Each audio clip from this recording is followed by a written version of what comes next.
Pretty good. The eastern, the southern, Red Hill, and northern are looking very good in terms of traffic today. It shouldn't be too much of an issue getting in and out of the CBD. How about we take a look at how things will open up in a short while? Don't forget, you can get in touch on SpiceFMKE on Twitter. You want to text us on 40127 through the morning. Let's see how best we can keep things moving this Friday.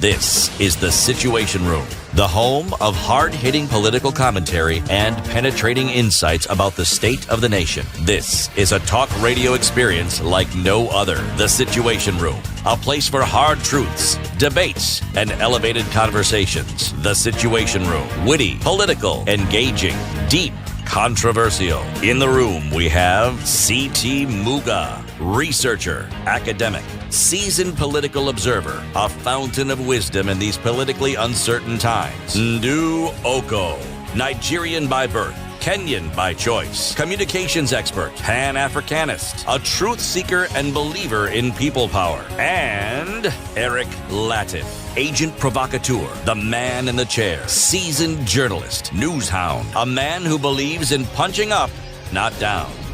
This is The Situation. Only way to start your day this morning. It's Friday. It's the 4th of June. And I want to say we're ending the week on a big bang. It would appear that's what the president did yesterday. But okay. Good morning. 5 minutes past 6 o'clock. Good morning, C.T. Muga. Good morning. How are you? Very well, thank you. Things ended well yesterday? Things ended well yesterday. I'm asking a question. Yes, I had the question. I'm trying to think. Or whether they ended well. Yeah, with an appropriate response. Oh, okay. They ended well, yes. Okay. Super. I'm happy to see you. Well, that is it. In your burnt orange shirt. Burnt orange. That's the color. Rusty and black. It's nice. Burnt orange, you call it. You have to be versed in these things. If it was fried orange, what would it look like? No, this one is burnt. Fried orange maybe a bit. You keep answering questions that I haven't asked you. I'm sticking to my course. Wanjiro, good morning. Good morning. How are you? I'm well, Ndu. How are you? I'm fine, thank you. And I can see you're off to educate us on colours. On colours. Yes. Right. That shows an eye and an appreciation. See? I would have just said, kitenge like. Somewhere there. Kitenge like. Yeah, so now I'll sit up and take notes. So many things to do. Stop and smell the roses, as they say. Yes. Even in difficult situations, appreciate the little insignificant sometimes can bring you happiness or bring you a sense of peace or joy in this crazy world that we live in. I'm with you. What a great note for Friday, particularly. Stop and smell the roses. Yeah. Yes. Exhale.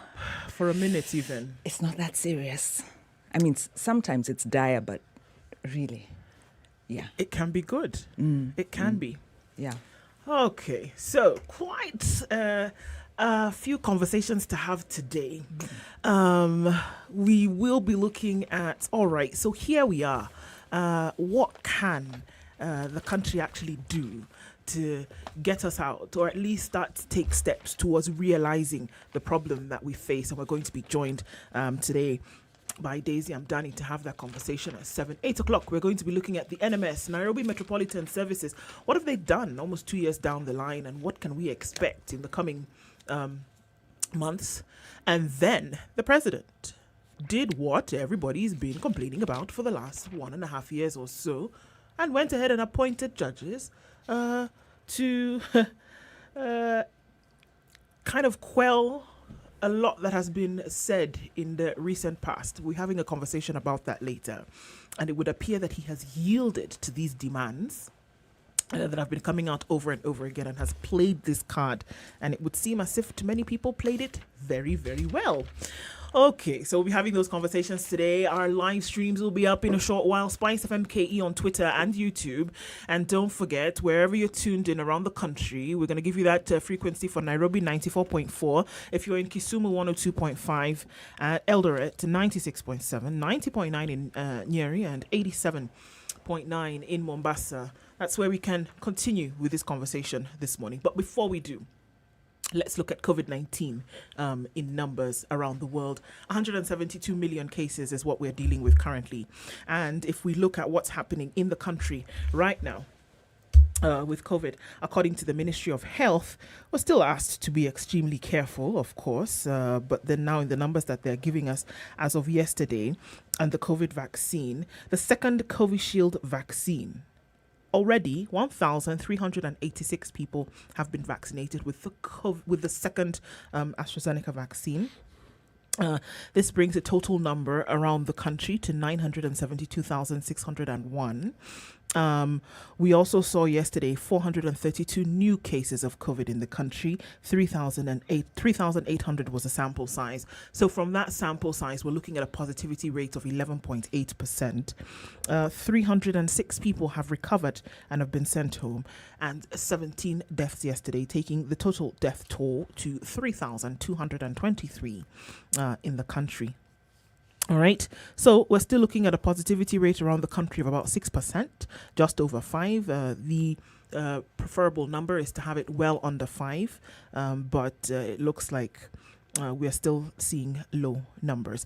Japan's ambassador yesterday, on behalf of the government, donated testing kits, and also said that they were going to donate $800 million towards COVID-19 vaccines, and Kenya is going to be the beneficiary of this, one of the beneficiaries of this donation from the Japanese government. All right. The CS also said yesterday that the government will commit substantial resources to the medical research body KEMRI, you might be interested in that CT, to make it a premier capacity building institution in the region.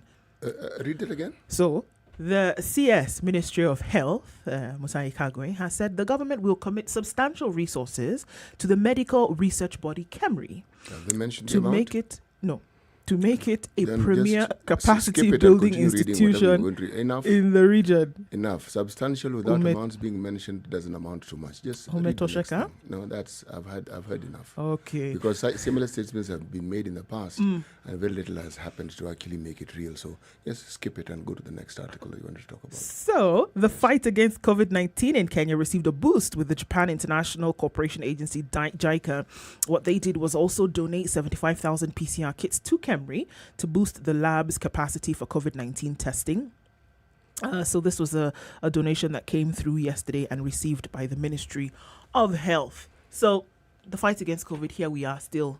And again, even with these donations, and when we heard the CS talking yesterday, he was still renewing calls for counties to be ready, because we could be staring down the barrel of a fourth wave in the next few days. If you go to KEMRI headquarters and you look at the swanking infrastructure that is there, JICA is responsible for the bulk of what you actually see there.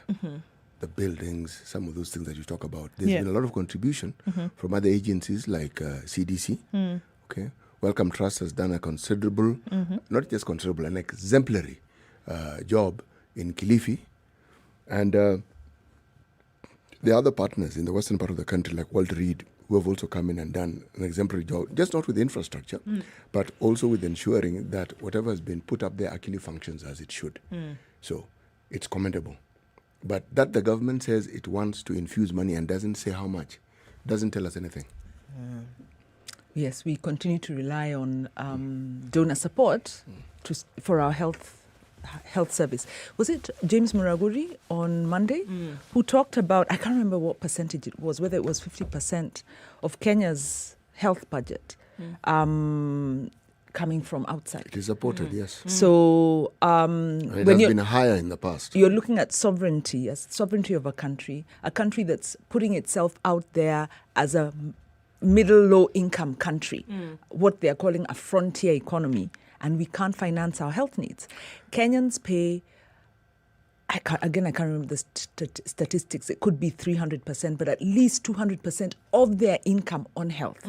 So about 30% of the budget is supported by Kenyans out of pocket, which is extraordinarily high, it's inordinately high, and that prevents Kenyans from the ability to save. because you're spending so much on healthcare, and healthcare is expensive in Kenya.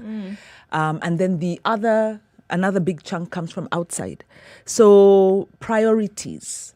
When we are voting for our ethnic, political leaders, we need to remember it's not about personality, it's about priorities. It said, development circles, that if you have to depend on external support to take care of your least vulnerable, then you have a problem. Because you're only as strong as a country as your least vulnerable. As your most vulnerable, sorry. So if you have to if somebody has to come in and take care of the vulnerable in society on behalf of another country, basically you said, you've lost your sovereignty. And you're just as weak as that group of people that needs to be taken care of by someone outside. 50% of your health budget being supplemented by somebody externally, not doing well at all. One little shock or one major shock, you have no recourse to respond. In fact, with KEMRI, given the kind of scientists and the kind of work that comes out from there, I thought we'd be talking about developing vaccination capacity. That's where India pitched itself. That's where we should be pitching ourselves. That's where we should be striving. We have been in a position to be precisely where you're saying for the longest time. And it's not as though we don't have the manpower capacity. We do. You actually have an entire, in normal terms you'd call it a department, but we call it center in KEMRI that deals with nothing but viruses. A center. That's what it does. And people who work there understand viruses more than anybody else in this country. Now, KEMRI even has a production unit. Most people don't even know this.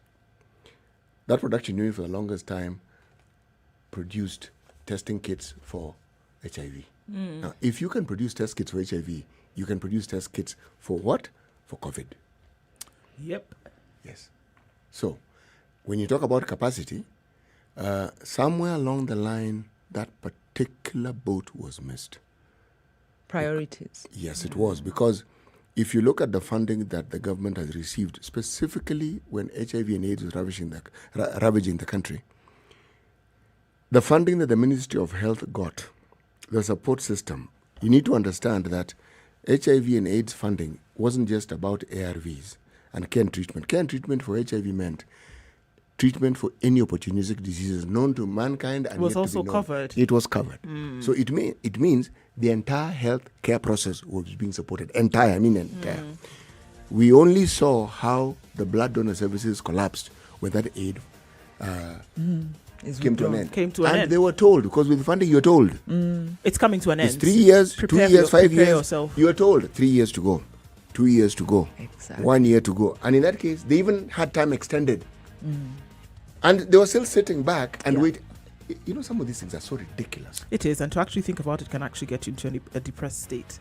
So let's give a little bit of hope before we come back and look at what's going on in the news. Standard Jobs, an opportunity for you to look at the various opportunities that exist. So platform is standardmedia.co.ke/jobs.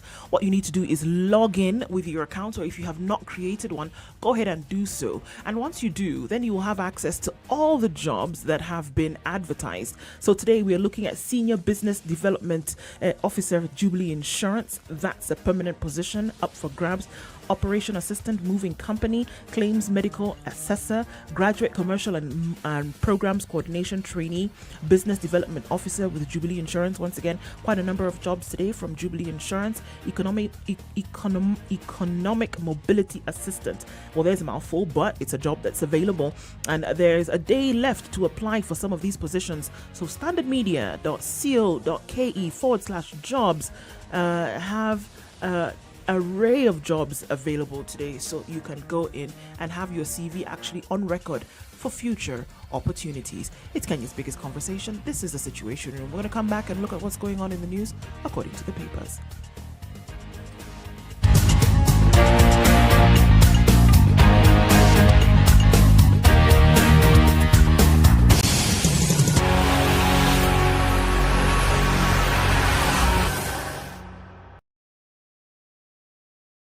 This is the Situation Room, the only way to start your day. Spice up your life. 24/7, around the world, non-stop. This is Spice FM.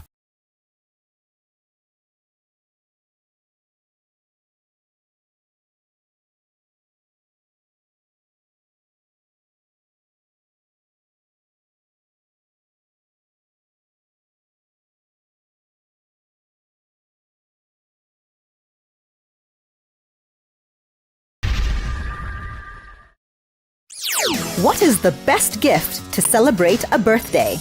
Cash, of course. What if I told you that you can get cold, hard cash for celebrating a birthday?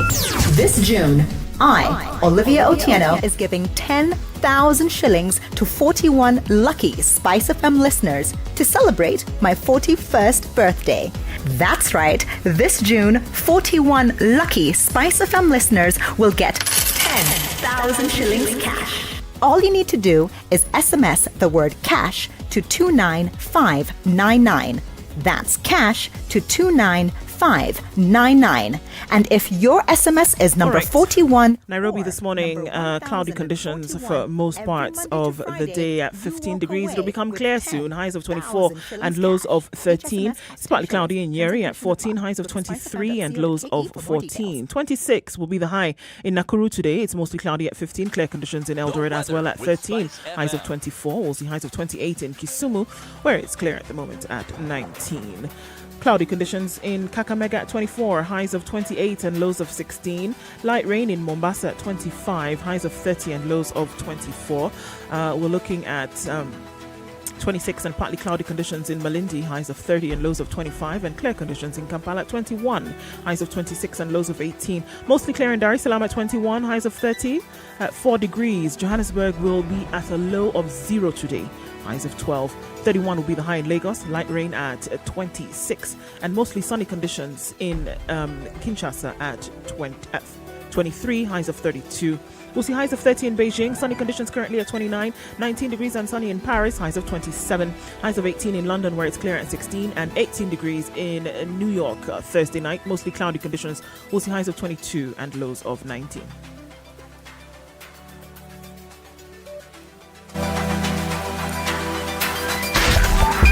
Spice FM. Nyeri. Spice FM. It's getting hot in here. Oh, everybody steals. It's better a thief who brings something small back. And I say to myself, there's no better thief. A thief is a thief, period. All those bribes, how much they are getting per year, how much inconvenience they are causing. As much as you call it a small case, it's worth it to be convicted. The truth is, we are a tribal nation. Because if we were not tribal, and I want to go back to this, you cannot continue walking around with a mug which is clean outside and it's rotten inside. We have become a fuliza country. We have mortgaged our country because of debt. You've got one chef working and the assistant chef wakati anatakana koroge unga nini hayuko. This is the Situation Room, the only way to start your day. Mature, intelligent talk every morning. Spice up yourself.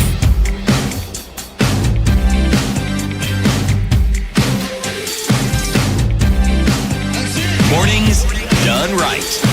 94.4 Spice FM. All right, where are you tuned in this morning across the country? Let's say hello to you really quickly for those of you who have tuned in. I see quite a number of you, but good morning. Kisumu's tuned in. That is tuned in rather. That is Sir Haran. Asante Sana for joining us. Oyaro 2012.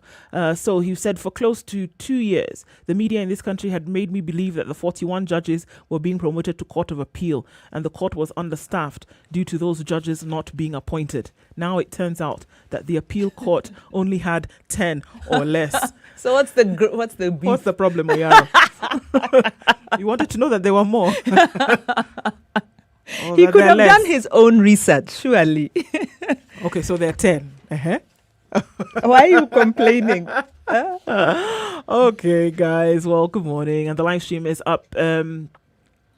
SpiceFM KE on YouTube and Twitter. All right, before we get into things, CT, today's proverb. Yes.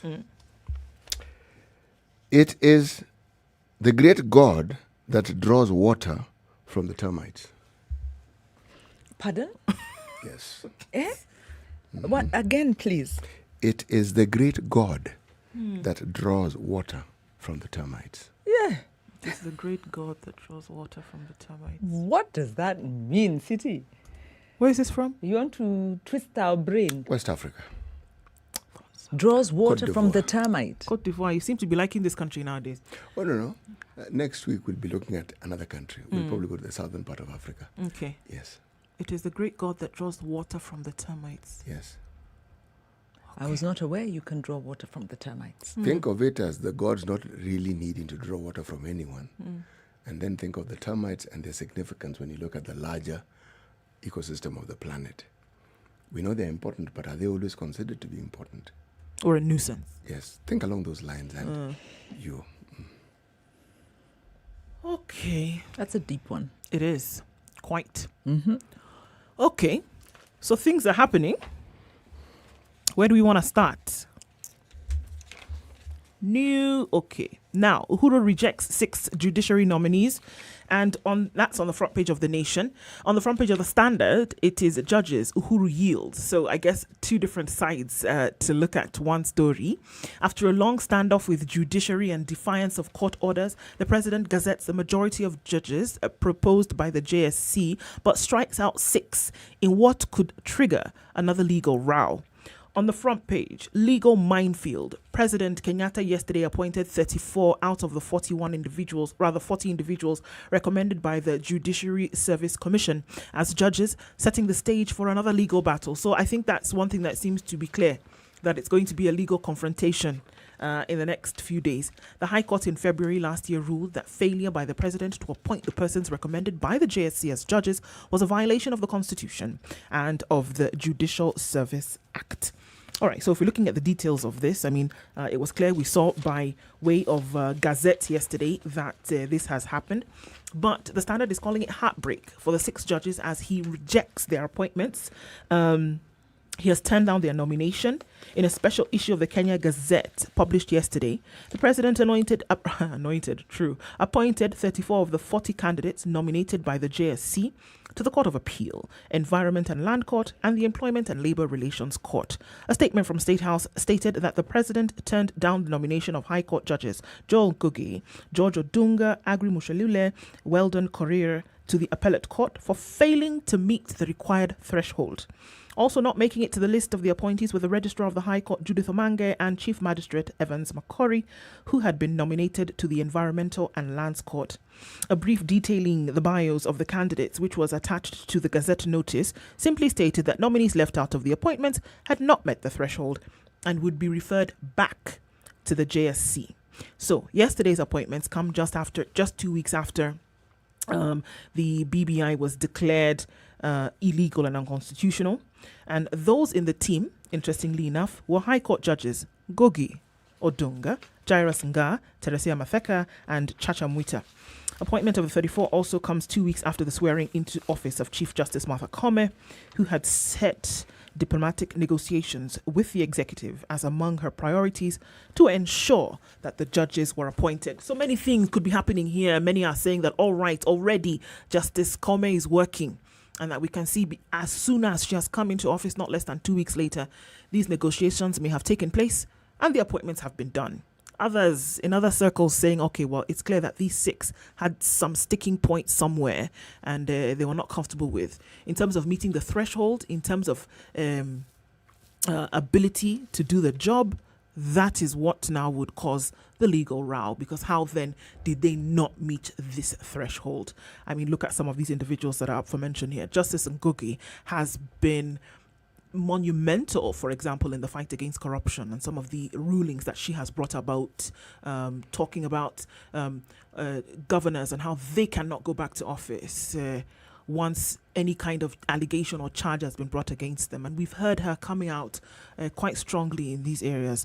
Justice Jessie Lesit as well, having presided over some of these heavy cases against prominent individuals. So these now are the elements that could bring what folks are talking about, legal stalemate. You know, on one hand, they say constitutions grow or are implemented by being tested. Therefore, the courts enable the interpretation. But then on the other hand, with the president, he's likely, he has lost many battles or entered into many legal forays that work against him. And like you said, you're looking at the some of the stellar work done by these judges. Will those grounds stand up? And if they don't, it's a question of legitimacy. Lastly, it looks like payback time, especially with the two judges. You know, it really looks like sour grapes. Which two judges? So the BBI, Odunga and Justice Goge. Justice Goge was also the former, ran the Judicial Training Institute. I mean, so his CV is exemplary. States grow based on the strength of their institutions, which also rely on competence and expertise. You cannot afford not to work with the best. They don't always have to agree with you. Well, we'll be opening up this conversation later on in the show and looking at that. We will continue to look at other stories making headlines today. Quite a number of these, deaths, death sentences and more. It's 6:30. Let's look at traffic and then come back and open up some of these stories a little bit more.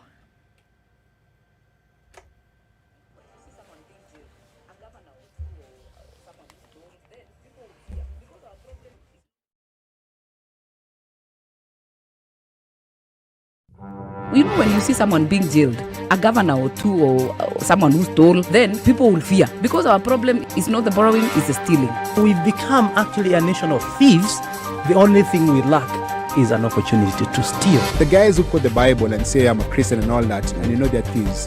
Return what you have stolen 4 times. If you know that you have property or anything that you have stolen, just return and say, my God does not allow me to hold stolen things. We are also a reflection of you, because you elect us. You know, we don't get into our office by ourselves. We are a reflection of the people who elect us. We don't want to go to the streets. We have a constitution that enables us, assert our will. When the legislators are now being taken as hostage by the executive for whatever reason, we are now bound by what they want us to do. This is just outside the realms of reality. We have impunity written into the DNA of our political class. How old were you when you learned that Jeshi la Wokovu is Jeshi la Wokovu? I can't say it very well. And everyone knows. 24/7 around the world, non-stop. This is Spice FM. Are you looking for a way to access legal aid services for matters regarding child custody and maintenance, but don't know how or where to begin?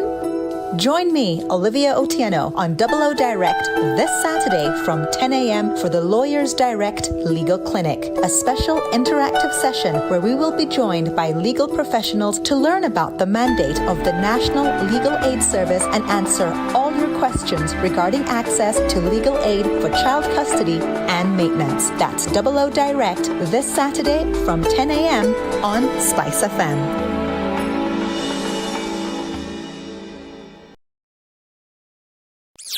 What is the best gift to celebrate a birthday? Cash, of course. What if I told you that you can get cold, hard cash for celebrating a birthday? This June, I, Olivia Otieno, is giving 10,000 shillings to 41 lucky SpiceFM listeners to celebrate my 41st birthday. That's right, this June, 41 lucky SpiceFM listeners will get 10,000 shillings cash. All you need to do is SMS the word cash to 29599. That's cash to 29599. And if your SMS is number 41 or number 1041 every Monday to Friday, you walk away with 10,000 shillings cash. Each SMS costs 10 shillings. Terms and conditions apply. Go to spicefm.co.ke for more details. All right, so we saw that accident that took place on Thika Road this morning, and it's causing some traffic as you're trying to get actually in and outbound. It's slowing things down considerably on Mombasa Road on normal traffic today. Actually not so bad coming from Cabanas heading out towards General Motors and then out towards the Nyeri Stadium. I don't think it's going to be too terrible today. We're going to keep an eye on things, of course, as we go through. The bypasses, Southern looking good as well as Eastern. On the other side of things, the Red Hill bypass also is looking very, very good. Let's see what happens after 7 o'clock. But for now, it looks like you'll be able to traverse the city without too much of an issue.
Mature, intelligent talk every morning. Spice up yourself.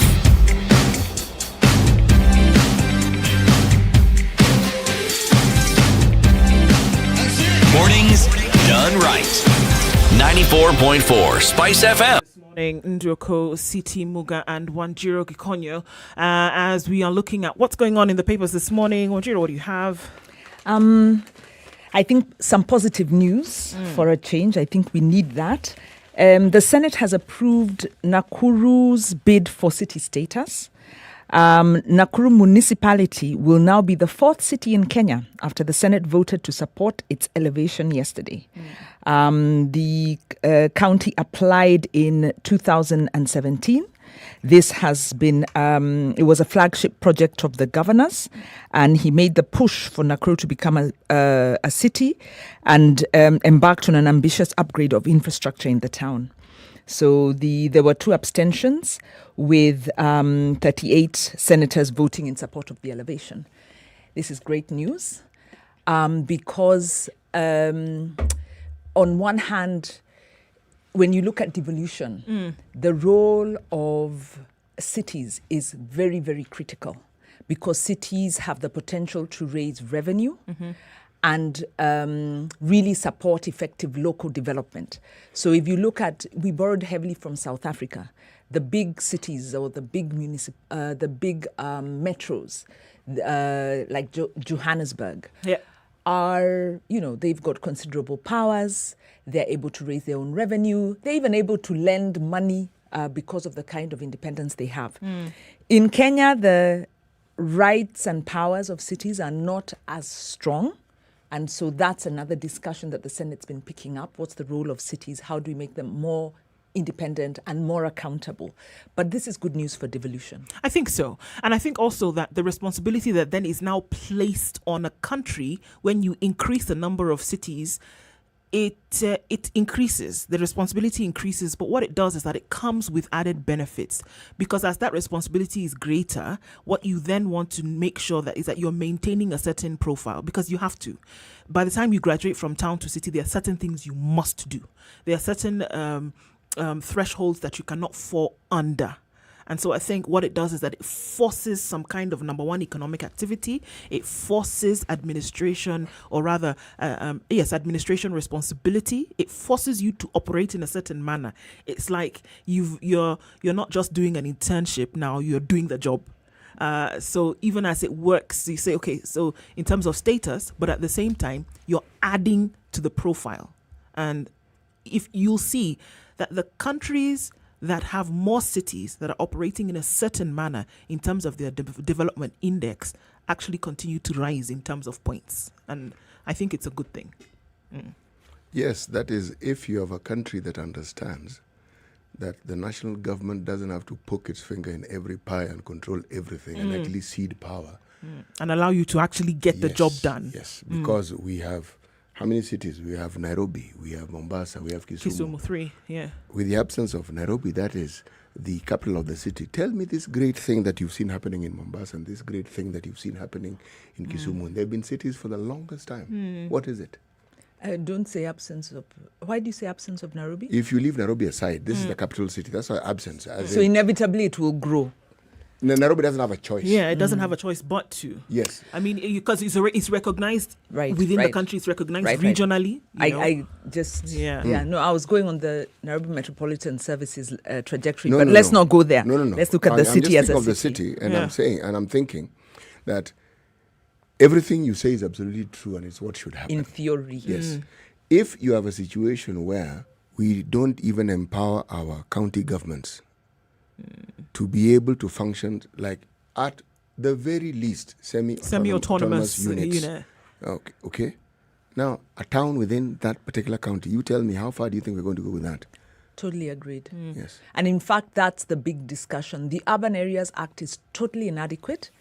It was crafted at a time when I think even the experts crafting it weren't able, to push forward adequately progressive provisions, because the majority of people, you're coming from centralized state, you can't envisage a very independent unit. So we've got an act that treats counties like an appendage of the national government. So that act has to change. Otherwise, we will continue to wallow in poor governance. And there's nothing worse than a mismanaged city. You'd rather be in a well-managed rural town than a mismanaged city. Imagine a situation where when you look at some of the counties who have governors who really know what they're doing. Now imagine if those governors actually had the powers to actually extend the mandate of their office to actually function as they ought to. Can you imagine what those counties would be? They'd be powerful units. Very powerful. In fact, the big contention has been the boards, because counties are governed by boards. So the county has to devolve or decentralize power to the board. But of course, the governors want all the power, because ideally you can't run a county centrally. I mean, same principle, you can't run a country centrally. So counties also have to cede power. So national government doesn't want to cede power to counties, governors don't want to cede. So that law sits in, there's been a lot of back and forth. And possibly this is another opportunity for us to discuss and say, okay, what's the next step? What must we do? We set up the counties, they are running. We're setting up the cities, they are running. But now we need to slowly get things better. But Wanjiro, if we're talking about ceding, and if we're to go by the examples that have been set by the national government, you will find that even within the counties, the governors have a great influence as to who forms that particular board within their counties. So, centralist mentality. Yes, so how do you really think that particular hand-picked, literally hand-picked board is actually going to champion the things that we're saying? They're the last people who will champion it. Right now, the boards aren't created for independence, which is why we have to go back to the Act. And I think it's an opportunity. Kenyans are wiser. We know better. We now need a very robust discussion on how to operationalize urban governance. Sure. Yeah. Okay, so a story also pictured on the front page of the Standard is this sentencing of this lady who then was convicted of taking the life of her husband. It was in the news, quite hot and heavy. He was killed in 2016. This case has been in trial for the last 5 years.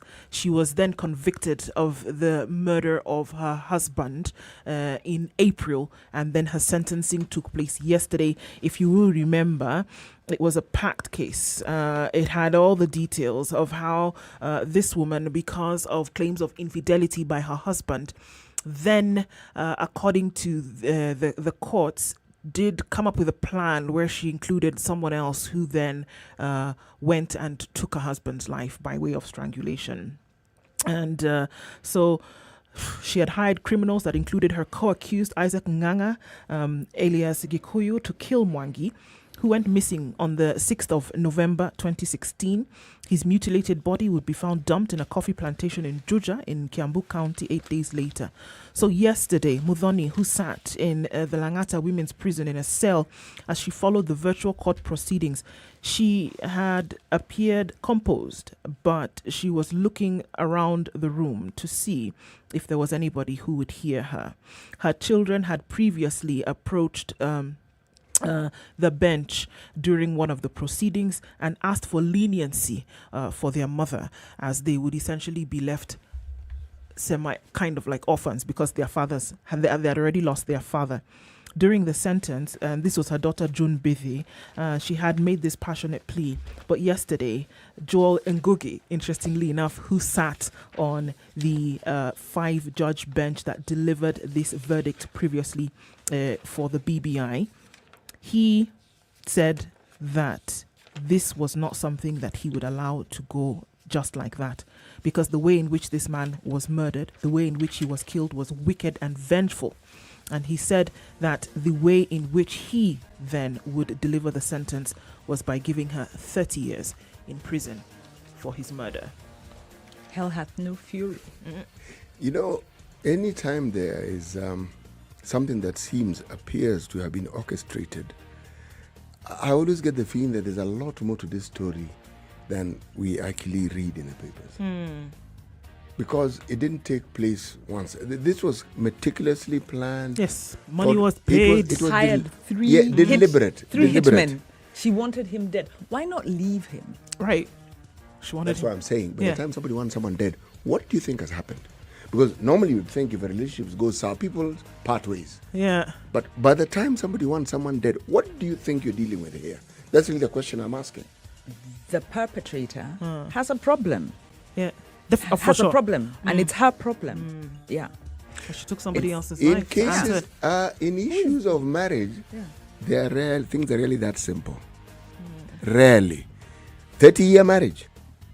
What I mean by has a problem is there's a codependency in that he could be a violent abuser, but she's an economically empowered woman. She had the option to leave. She could have. By exercising the option to kill her husband, it says a lot about her. No, and it wasn't in rage. It wasn't. What I'm saying is, it anger. says a lot about the relationship, not so much her. Her actions, yes, we get that, but what is it in this relationship? I mean, 30 years is a long time. But we choose. You know, we can't choose how people treat us, but we choose how we react. She chose to hire 3 hitmen because I would imagine then another. At some point, you'll think, what am I doing? We're going to take a quick break, but I could imagine that there are many other people in the same situation, or rather the same, feelings could run through, but they choose a different recourse. It's 13 minutes to 7 o'clock. Kenya's biggest conversation. We continue looking at what's going on in the papers. Back in a short bit.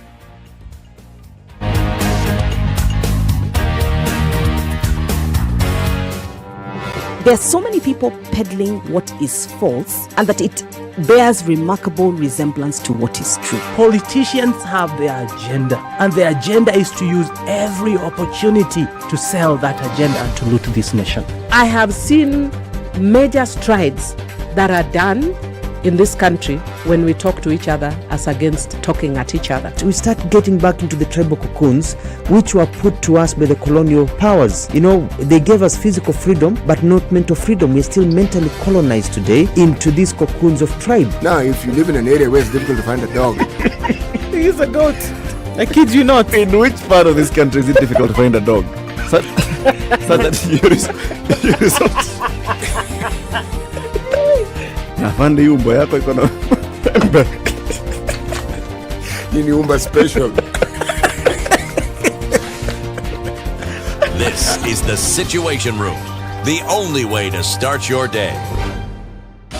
24/7, around the world, non-stop. This is SpiceFM.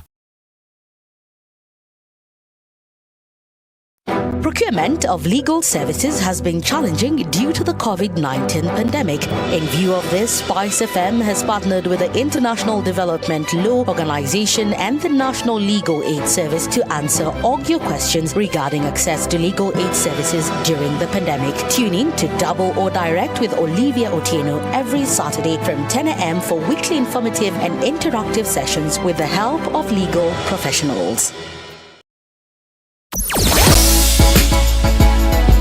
Sugar and spice and everything nice. SpiceFM. Spice up your life. Mature, intelligent talk every morning. Spice up yourself. Okay, we continue to take a look at what's going on in the news today. I'm seeing a headline on the Nation, and I skimmed over this earlier. Patient dies unattended as medics hold party, and I'm a bit confused. Which county was this? That's why I want to just Who are these people? Look at what exactly is going on here. Sheesh. Okay, so the paper has refused to open. All right, voila. Outrage after patient dies as medics party. Members of the county assembly inspect the hospital as they seek answers and ask the governor to hire more doctors or reinstate those who were fired.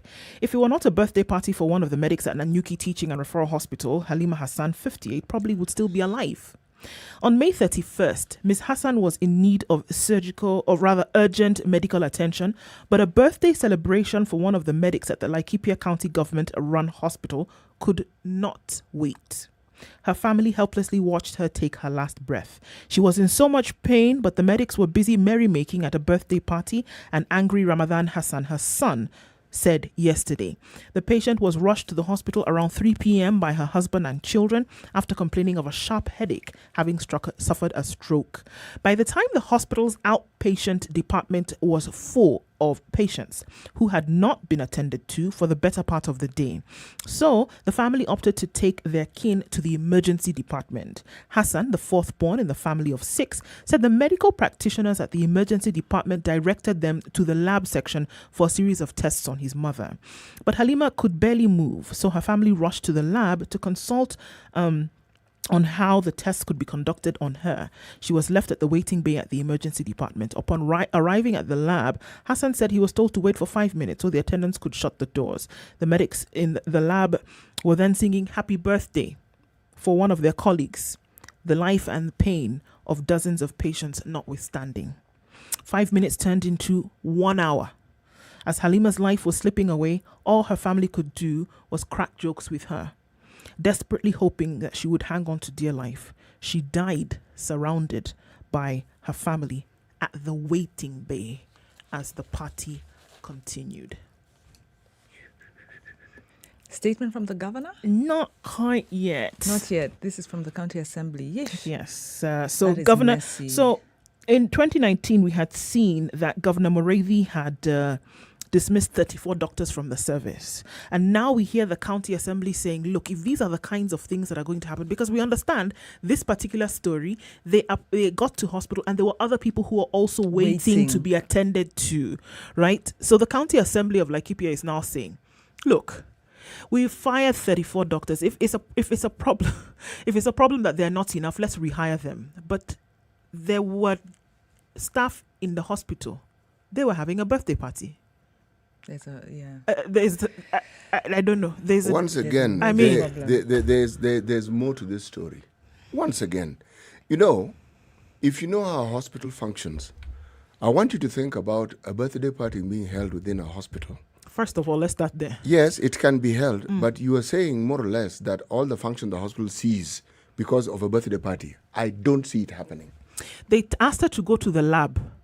The lab where she was supposed to go to conduct tests before they could now continue any kind of treatment or assessment or diagnosis on her is where this birthday party was happening, and they asked them to step aside for a few minutes while they finished doing what they were supposed to do. They told them, give us 5 minutes. It turned into 1 hour, and in that time, she died. So where she was supposed to be getting her assessment in order to come back for treatment is where the problem was. You see? Yeah. So yeah, like CT is saying, maybe we don't have the full facts of the story. Maybe the story is a bit. So it looks like a departmental issue. As you're reading it, I am picturing many hospital settings, and I'm looking at how a hospital functions. I'm looking at how the emergency desk functions, and I'm looking at. So the hospital has declined to comment, right? But yesterday evening, Governor Dudu Mburethi said that stern action has been taken against the medics. He said that preliminary investigations have revealed culpability on part of the hospital, and action has been taken, but more is to follow. Okay? So something happened here that was something certainly did happen. Something happened here in terms of negligence that should not have happened. That is clear. And for even without going deep into investigation from what the governor is saying, that it's clear that there was fault. There was negligence on part of the hospital. Very sad. Didn't need to happen. All right, Siti, what you have on the Business Daily? It's not even what I have on the Business Daily. I always get really, really shaken up by all these stories of people who are killed. There's a story, it's in the Standard. County is on page 26. There's a university student who went to the Madaraka party and ended up raped and killed. This is in Kakamega. She's a 22-year-old student at Masina Muliro University, Science and Technology. Not only was she raped and killed, but was dumped a few meters from her rental room in the Kefenako Juakali in Kakamega town. Now, why this story has caught my attention is because we've been discussing this for some time. Yep. And talking about how it is when you have a situation where the bulk of your human resource is youthful, they cannot get gainful employment or occupation, and how easy it is for them to turn to drugs and then to crime, or crime and then drugs, however you want to put one before the other. But these needless deaths, as I call them, we keep reading about, and this is what we read about. What about what we don't read about? Sure. Okay. Then you read about crime, young people involved in crime. Stark naked before us was a story of, well, pun intended here, 4 young men. Kitengela, dead. There's a story of Chantel, dead. I mean, you're thinking, wait. What on earth is actually happening? And yes, Kitengela is in the spotlight, but now we have to go to Kakamega. You scan through the papers on a daily basis, you'll find stories in a small corner, but in more than one part of the country, some of this is happening. But let's leave the morbid aside. Let me look at something that I found a little more interesting. This is on the sports page on 49. Someone passed away. When a sports legend passes away, Kenya mourns. Whether they're an athlete, football legend, when Joka Dengue passed away, people mourned. They really mourned because that man had been a legend for the longest time. And his reputation even spanned generations. Then in the recent past, we moved from football and we go to rugby. A gentleman by the name of Benjamin Naimba. Yep. Now, we are known to be a rugby playing nation, specifically in the sevens. And in 2016, under his tutelage, when he was coach, we did something that had never been done. We actually won the Singapore Sevens. Right. Yes. It was a big thing. It was. Yes. There was what I found particularly interesting was how our leaders and sports enthusiasts didn't bother to find out what it meant. Because some of them thought they had won the series. It's just one leg. It was just one, yes, one particular leg. But nonetheless, we had one. Yes, absolutely. Okay. Then, very recently, somebody else, we talk about football, we talk about rugby. We never really talk about hockey. There's a time Kenya was a hockey power on the planet. We were actually a hockey power. We kept qualifying for the Olympic Games. The best we ever did, I think, was 6th overall. But behind it, there was a gentleman who actually was born, grew up in Kisumu. And the legend was, because he went to Kisumu Boys for the longest time were the national champions in hockey. In fact, it was, you went against Kisumu Boys, they used to whitewash other teams. Yeah. And they also provided the bulk of the hockey team players for the country. The gentleman's name was Parminder Singh Kake. He also passed away. Yes. So, every once in a while, you find somebody who may have been forgotten, but who, in his own right, was a legend passing away. We see the same with literary giants. Somebody who was a legend. Yeah. Somebody who was responsible for teaching very many people or ensuring that the literary world in this country was kept alive passes away. I'm saying I'm going to be looking more and more into people who have contributed significantly to our lives, just so that I can move away from these really morbid stories that I'm confronted with on a daily basis. Yeah, on a daily basis. Yes. It actually does get to be quite heavy stuff. Okay, like in really quickly, teachers, it's pay rise or strike in July is what they're telling us. Coupet yesterday accuses the employer of sitting on an advisory from the salaries agency. They've been told to raise their salaries and this has not happened. And they've issued a 7-day notice to the TSC demanding a counter offer to its 2021-2025 proposal, which the union tabled in 2019. And so the officials who are led by Akelo Misori have basically said, look here, if you don't raise our salaries come July when the new term begins, we will go on strike, because we've had this horse and dog and pony show for too long. And if not, we will not be going to teach. We're just going to have to wait and see how that all opens up. Coming around to 7 o'clock, the conversation continues. We'll be joined by Daisy Amdani, and we will be talking about what then will or should we do in a country where things seem to be going belly up in terms of revenue. Coming around to 7 o'clock, it's Kenya's biggest conversation. It's the Situation Room.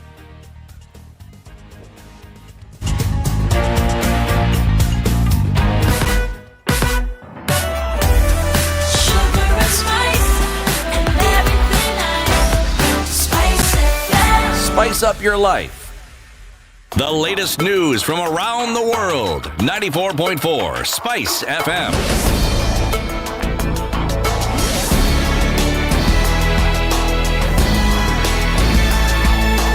Good morning. This is the Newswire. I'm Leah Ubaga.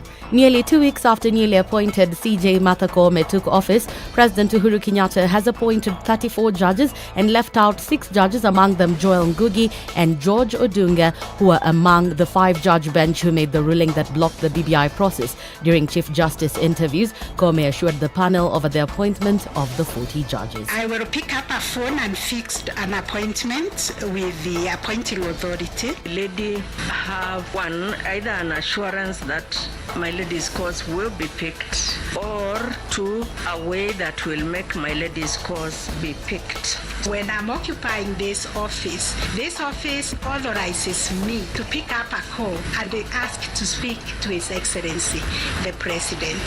Even if it has been tried before and it has failed, I'm not the one who tried, so I must try it. Former Chief Justice David Maraga, who presented the list of 41 judges, had severally complained of how the failure of the appointment 2 years after nomination affected the proceedings in the judiciary. Maraga was heard making several threats to the president over the delay. Review it or reject some names. He cannot decide to cherry pick from the list of nominees. The Constitution does not donate any mandate to the president to perform any other act upon receipt of the names recommended by the chairs, except to appoint them.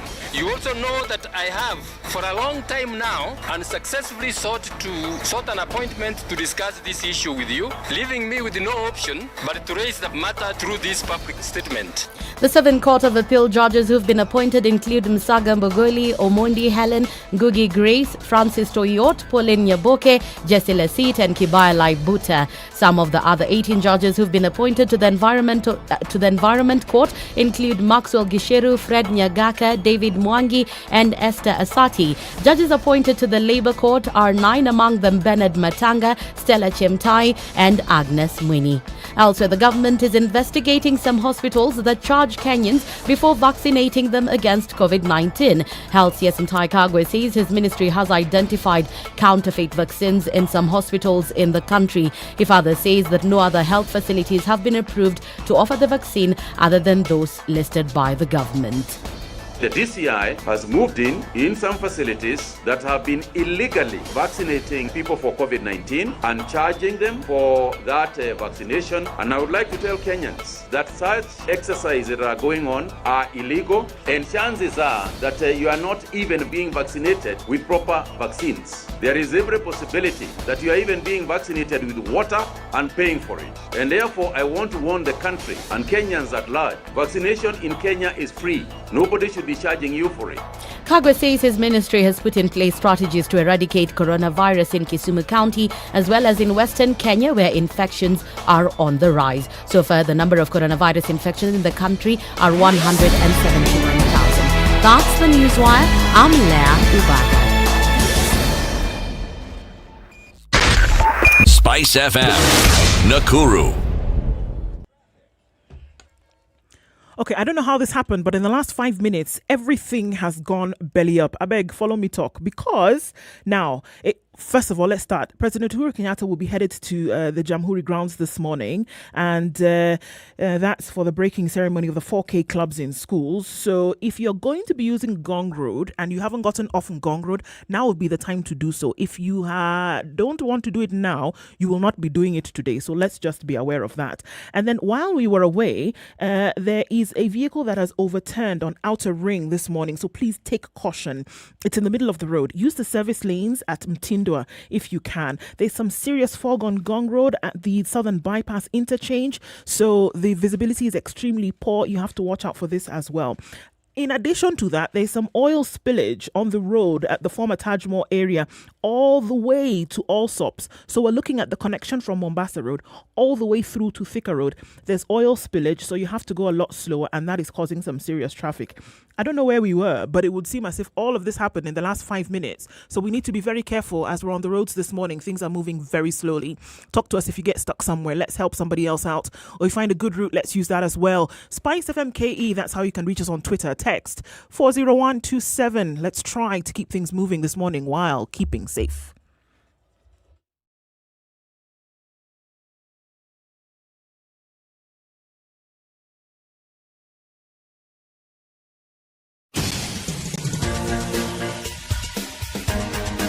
This is The Situation Room, the home of hard-hitting political commentary and penetrating insights about the state of the nation. This is a talk radio experience like no other. The Situation Room, a place for hard truths, debates, and elevated conversations. The Situation Room, witty, political, engaging, deep, controversial. In the room, we have C.T. Muga, researcher, academic, seasoned political observer, a fountain of wisdom in these politically uncertain times. Ndu Oko, Nigerian by birth, Kenyan by choice, communications expert, Pan-Africanist, a truth seeker and believer in people power, and Eric Latif, agent provocateur, the man in the chair, seasoned journalist, news hound, a man who believes in punching up, not down. Indeed, this is the Situation Room. Good morning, 7 o'clock, rather 6 minutes after 7 o'clock here in the Situation Room. It's Kenya's biggest conversation. 94.4 in Nairobi, 96.0 in Nakuru. We're looking at 102.5 in Kisumu and 97.7 in Malindi. And as we kick off conversations for this hour, let's start off with today's proverb. Yes. It is the great God that draws water from the termites. I think we're going to have fun unpacking this one today. Yep. It is the great God that draws water from the termites. Mm-hmm. Okay. I'm thinking about water as a nourisher, water as life. Now, as nourishment is being drawn from our bones, 10. This is a conversation stopper. I have no idea where to take this one. It's Friday, my brain's not that alive. So I'm like, City will tell us.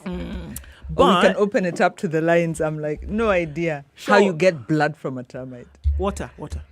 Oh, yeah, water from a termite. Sorry. True. Yeah. It's okay. Yes. Okay, so we've had conversations through this week, from Monday up until yesterday, about this situation that the country is in as concerns what many then have said is a crisis, is an economic crisis. We're looking at a very bad situation that Kenya will not be able to pay its loans, that clearly is not able to develop the country, is not able to provide a good enough buffer for citizens because of the constant borrowing and then what would be touted as the inability in a very short time to pay. And from a fiscal point of view, from a budgetary point of view, from a national responsibility in terms of government point of view. But today we want to look at it from the point of view of the public. And what is it that the public can do to actually take steps towards solutions for this. And so we're delving into that conversation today. And we will be joined in the studio, or rather we are already joined by the Executive Director of the Community Advocacy and Awareness Trust. That's a Crown Trust, and that's Executive Director Daisy Amdani. Daisy, good morning. Good morning, Du. Good morning to Wanjiro and CT in the studio and to all your listeners. Yeah, good morning. Morning, Daisy. Asante Sana, thank you for joining us. And, like I said, we've been having this conversation through the week. Yeah. And I think snippets of what we want to talk about have found their way into those conversations. But now we want to open it up and say what public can actually do. Yeah, Daisy, it's been an interesting week. We talked about government's COVID response. And on Monday, James Muraguri told us this is not a COVID budget. The government says it's a COVID budget, but really the money is going elsewhere. And possibly, apart from the large infrastructure commitments, there's a lot of money going into debt repayment, as we know. So COVID is not getting adequate funding. Tuesday, we talked about revenue taxation. And of course, that one is, needs no repeat. Kenyans are overtaxed. The IMF program identifies the need to raise more taxes.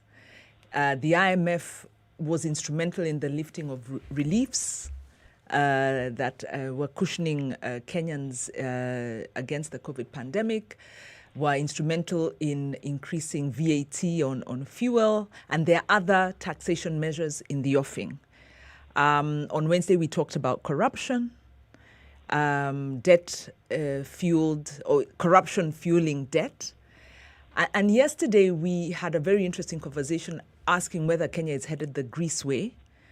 And whereas it looks on the face of it like we are not, some of the fundamentals indicate that we are not that far away from Greece. And so a very important process is taking place, and citizens seem to be on the sidelines, and we're not happy, and citizens are complaining, and we've also had a lot of back and forth about the role of citizens. Are we to blame? Are we very dependent? Is it the leaders? Back and forth. So, Daisy, what's your take? You're an activist and a champion for women's rights, women's engagement. You have talked about the need to dissolve parliament, take them home. You actually have a court ruling on that.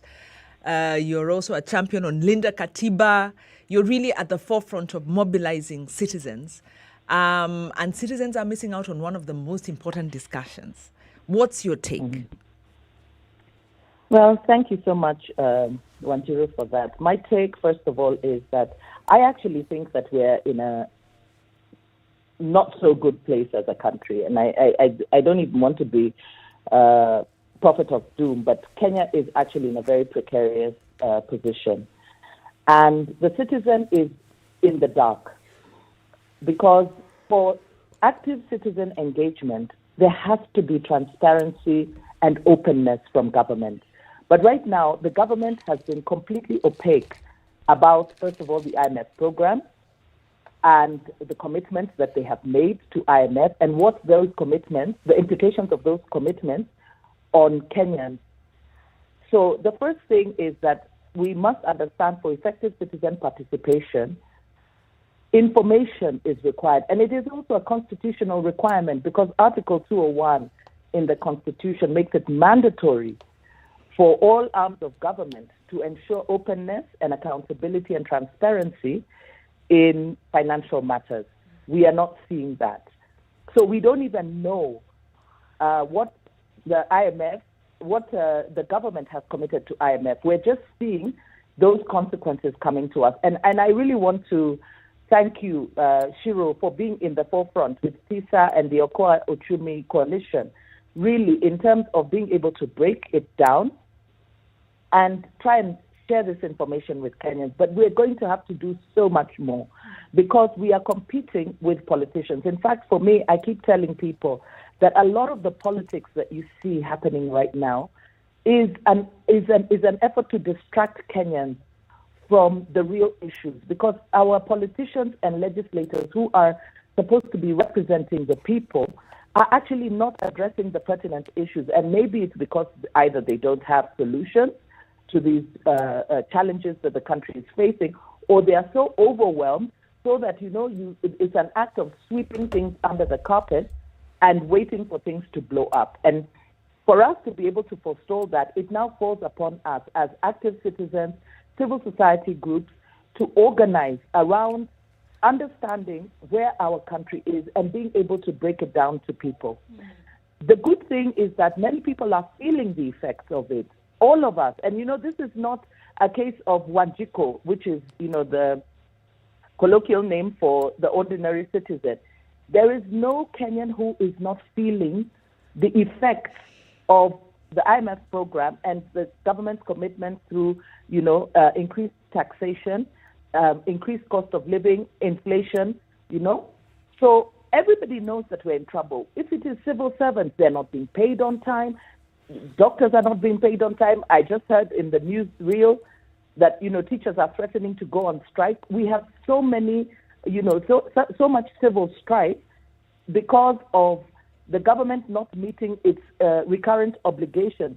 You talk to members of parliament, and you remember in parliament, the members of parliament threatened that they were not going to pass the financial bill unless their CDF money was released.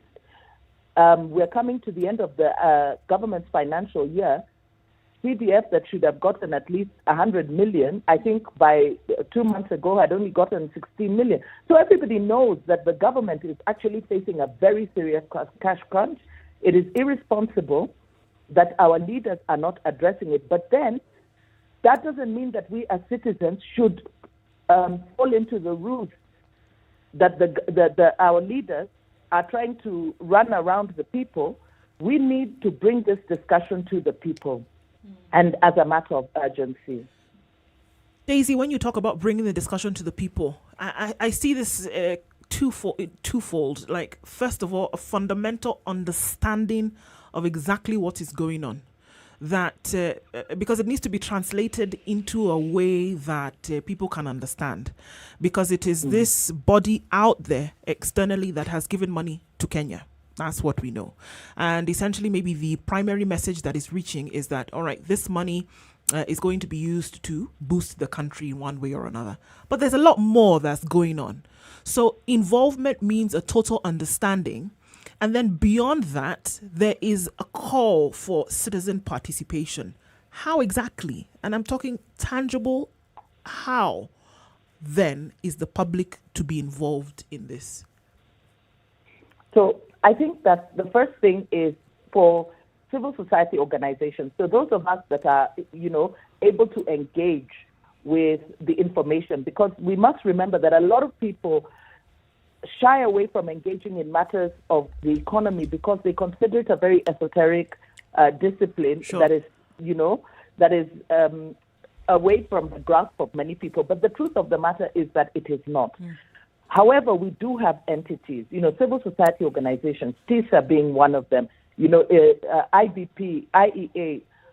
There are those entities that can actually engage with the information, but it is also important that that information be made available. For instance, we need to know the extent of Kenya's indebtedness. Our debt register is not up to date, okay? Right now, if you go to the Treasury website, which, by the way, generally they put information on the Treasury website.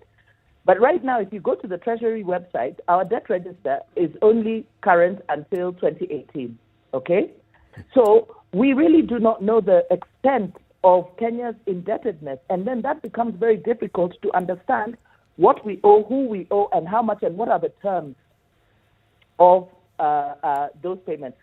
Another thing is that we need to understand the role of the IMF. Remember, in fact, I know there's been a campaign, about stop loaning Kenya. But right now, the IMF have come in to shore up Kenya and to ensure that our creditors are paid, okay? And that we are able to reorganize ourselves and hopefully, in that reorganization, outrun the debt, Now, is that being done?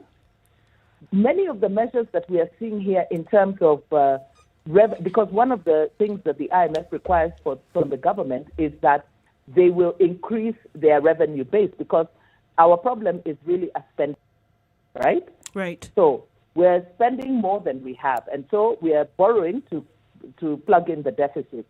So the government is actually supposed to rein in the spending while coming up with measures of increasing the revenue. But of course, the measures are swinging very aggressively against the ordinary citizen. So those of us who are able to engage with the information, if we can get current information, is to look at what is it that can be done and make concrete proposals that we can take to Parliament. Because I'm also curious to know the measures that we see in the IMF program that have been proposed. By the way, those measures were not proposed by IMF. It is the Treasury that have gone and said, this is what we're going to do, and this is how it will increase revenue. In fact, you can see it. If you go to the IMF website, you can download the entire program, and you will see it's listed, and you see they talk about the taxes that they are going to increase, the measures they are going to take away that will have the effect of increasing revenue. However, the unintended consequences of that is that with increased taxes, then you have job losses, you have companies going belly up. So the unintended consequences is actually further shrinking. So it is now up for us to come up with proposals, concrete proposals of alternative measures that can be deployed, and begin to advocate for those and mobilize citizens around those ideas. Daisy, sorry to cut in. No problem. We've had fiscal consolidation programs in Kenya before. We haven't had citizen engagement. Citizens, Kenyans get angry, we talk on Twitter, but we don't have a culture of engagement. What's your expectation that citizens will engage? For instance, you've been on a campaign also on the gender rule, which is an important constitutional provision. You even have a court ruling that talks about the implementation. This hasn't happened. So do we really have an expectation that citizens will come up and engage? And what have you learned, or what are the practical tips that we can employ to get citizens to come up and make their voice heard? Well, I think that one of the things that we must do is to let Kenyans know what is going to happen if they don't engage, the consequences of not engaging. Because indeed, we have had fiscal consolidation before, but I don't think that things have ever been this bad in Kenya, where we have a multiplicity of layers of crises. And, the government has used COVID as a great scapegoat. But we know that even before COVID came, there was a problem. The country there was a massive problem. Yeah. In fact, if they were smart enough, they would have used COVID as a lifeline, because with all the COVID funds that came pouring in, they could have said, this is our opportunity to begin to set things right and, scapegoat COVID. But not. They went on with business as usual and even stole COVID money, So it is important that citizens understand what not engaging means to them, not just to them in the immediate, but also for the future. Right now, we have a huge youth population that is at a point of desperation. We need to unpack this, and I mean unpack it in a not diplomatic way. Right. The other thing is that we need to go toe-to-toe with this government, because the other thing that we've got to understand is that this government has very efficiently used public relations and social media, the spaces where young people and many Kenyans engage, so that government has now become the purveyor of fake news and distorted information. The place that you are supposed to go to for genuine news, for correct information, have now deployed bloggers and, Twitter, Daisy, I am going to ask you for examples of this fake news, but please continue. There's plenty of it, including fake news about people, about some of the engagements that we we've been in, you know. But so we need to churn out on those same channels correct information with verifiable information, because when you go to the IMF website can be a source of truth, okay? Because remember that one of the things that government has been telling us is there's no crisis, we're not broke, you know, things are not okay, but everything tells us differently, okay? We're being told you know, there's no government that survives without borrowing, and Japan, you know, have outrun, you know, their GDP and everything. But the truth is, they borrow in their own currency and they owe themselves money. What does it mean for us as Kenya? Looking at the shilling, how the shilling is performing on the international market. So we've got sources of truth that we can go to, because government makes full disclosure to the IMF so that it can get support. So we must go to those sources. We must break it down in easy to understand information, you know, not using the usual jargon that is there. And I will tell you that when people understand and they are able to relate it to their personal livelihood issues, they will be mobilized. Because we are all feeling the pinch at the household level. Daisy, okay?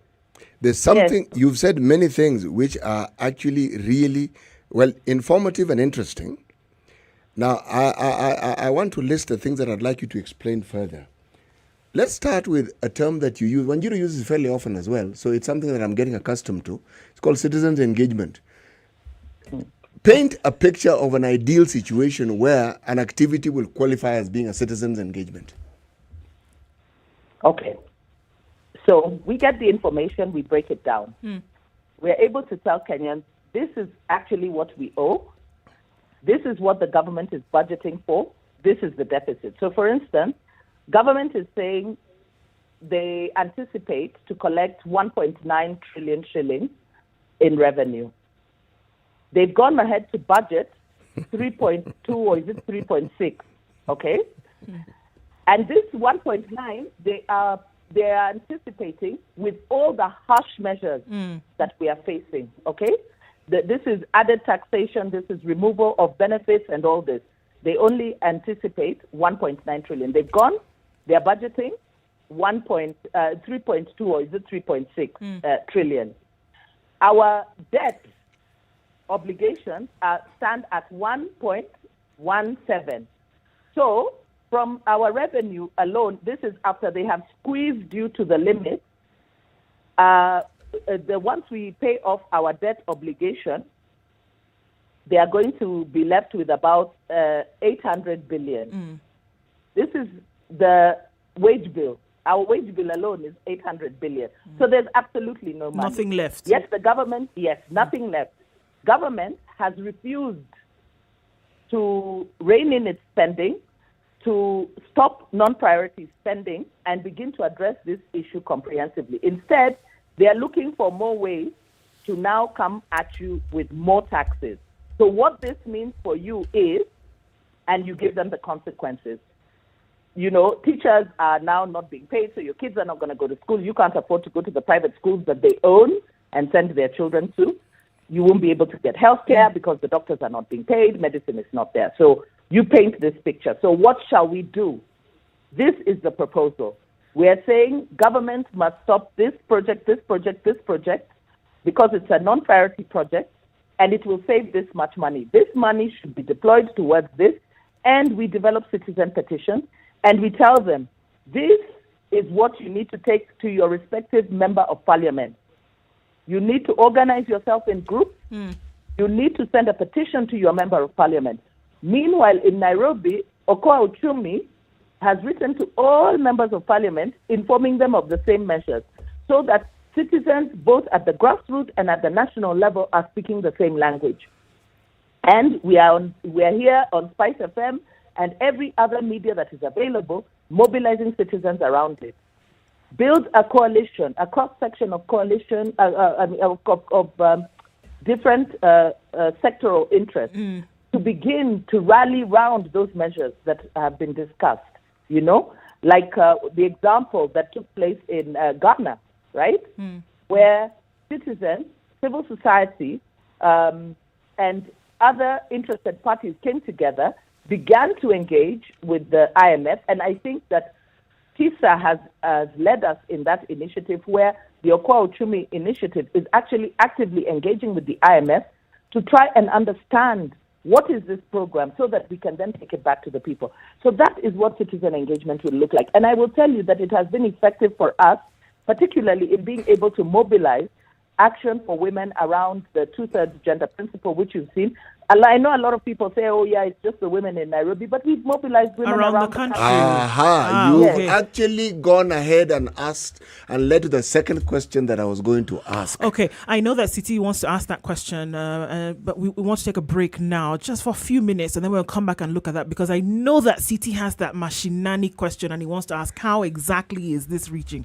I'm being a prophetess here in the question, but I know he wants to ask that question. So Daisy, allow us to take a break really quickly, and then we'll come back and continue with this.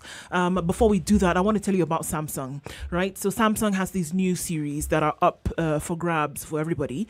A32, A52, and A72, which is presenting a great opportunity to be awesome in the way in which you capture your memories with the great screens and cameras that are available on these three handsets, and also the other features that are there for you to have lifetime memories in the conversations you have, because of great things like a long life battery that you can use for 48 hours on a single charge. Samsung says today, come in and get yourself one of these and capture memories for a lifetime on the great camera. Have great conversations with your friends and family for as long as you possibly can. And if something should happen to your phone or the piece that you choose to pick up within a short period of time, you can go to any Samsung Care outlet and they will replace any issues that you had or any hardware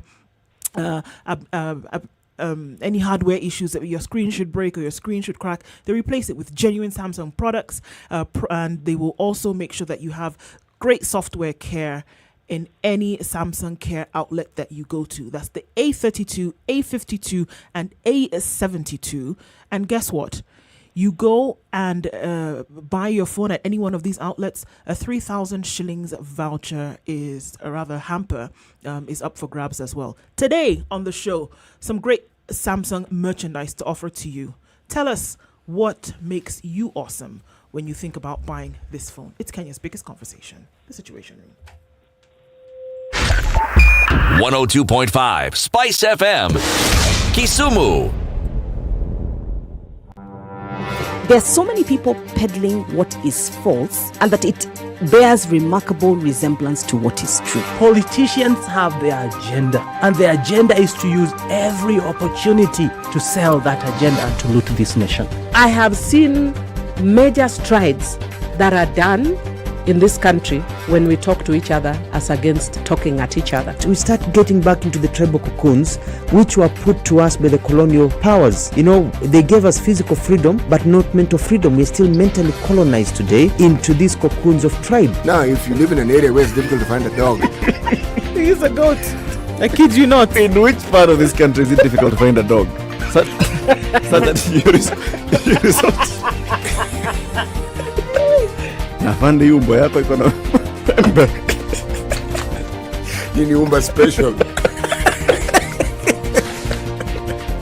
This is the Situation Room, the only way to start your day. The weather with Spice FM. All right, 14 degrees and mostly cloudy conditions in Nairobi. Highs of 24 today. We'll see highs of 23 in Nyeri. It's partly sunny through most of this Friday. Mostly cloudy conditions in Nakuru at 15, highs of 26. 14 degrees and sunny in Eldoret, highs of 24 and lows of 15. 28 will be the high in Kisumu. It's partly sunny at 20. Partly sunny conditions at 19 in Kakamega, highs of 27. We'll see highs of 30 in Mombasa. It's raining at 26. Also light rain in parts of Malindi at 27, highs of 30 and lows of 25. And 26 will be the high in Kampala, where it's partly sunny at 21. 21 and mostly sunny as well in Dar es Salaam with highs of 30 and lows of 23. Johannesburg gets chillier and chillier by the day. It's only at 4 now. Clear skies, however. It goes highs of 13 and down to lows of 0. 25 will be the low in Lagos.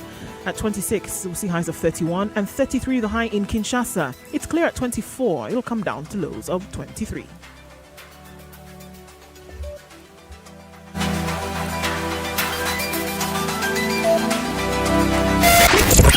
97.9 Spice FM, Mombasa. 24/7 around the world, non-stop. This is Spice FM.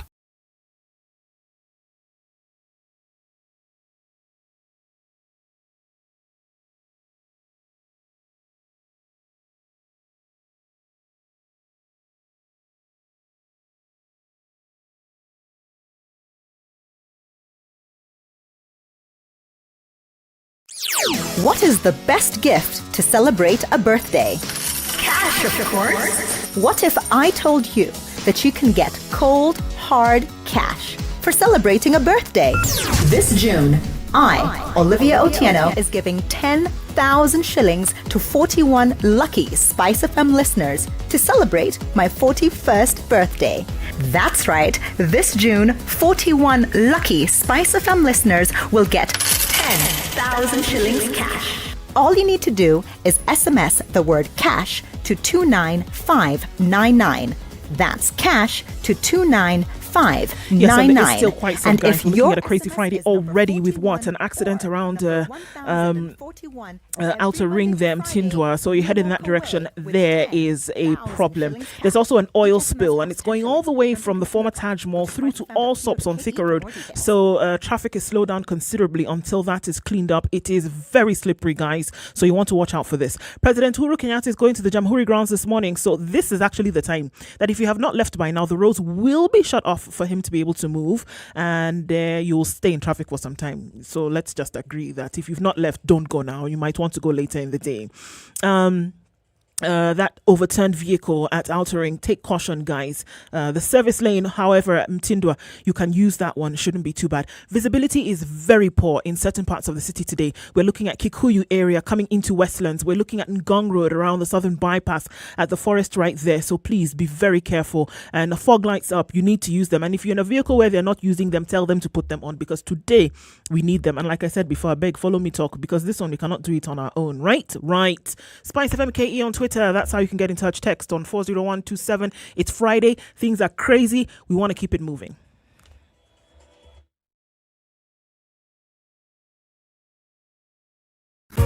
Miaka 20 safari ilianza ya kutuunganisha kama Wakenya. Twende tukiuke, let's go beyond, let's go beyond, let's go beyond. Mimi na wewe tukibuni, kazi nzuri ya kujivunia. Let's go beyond, let's go beyond. Kwa juhudi na matumaini, twaelekea kesho pamoja. Twende tukiuke,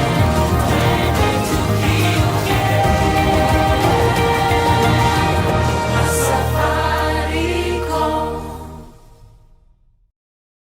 Mature, intelligent talk every morning. Spice up yourself.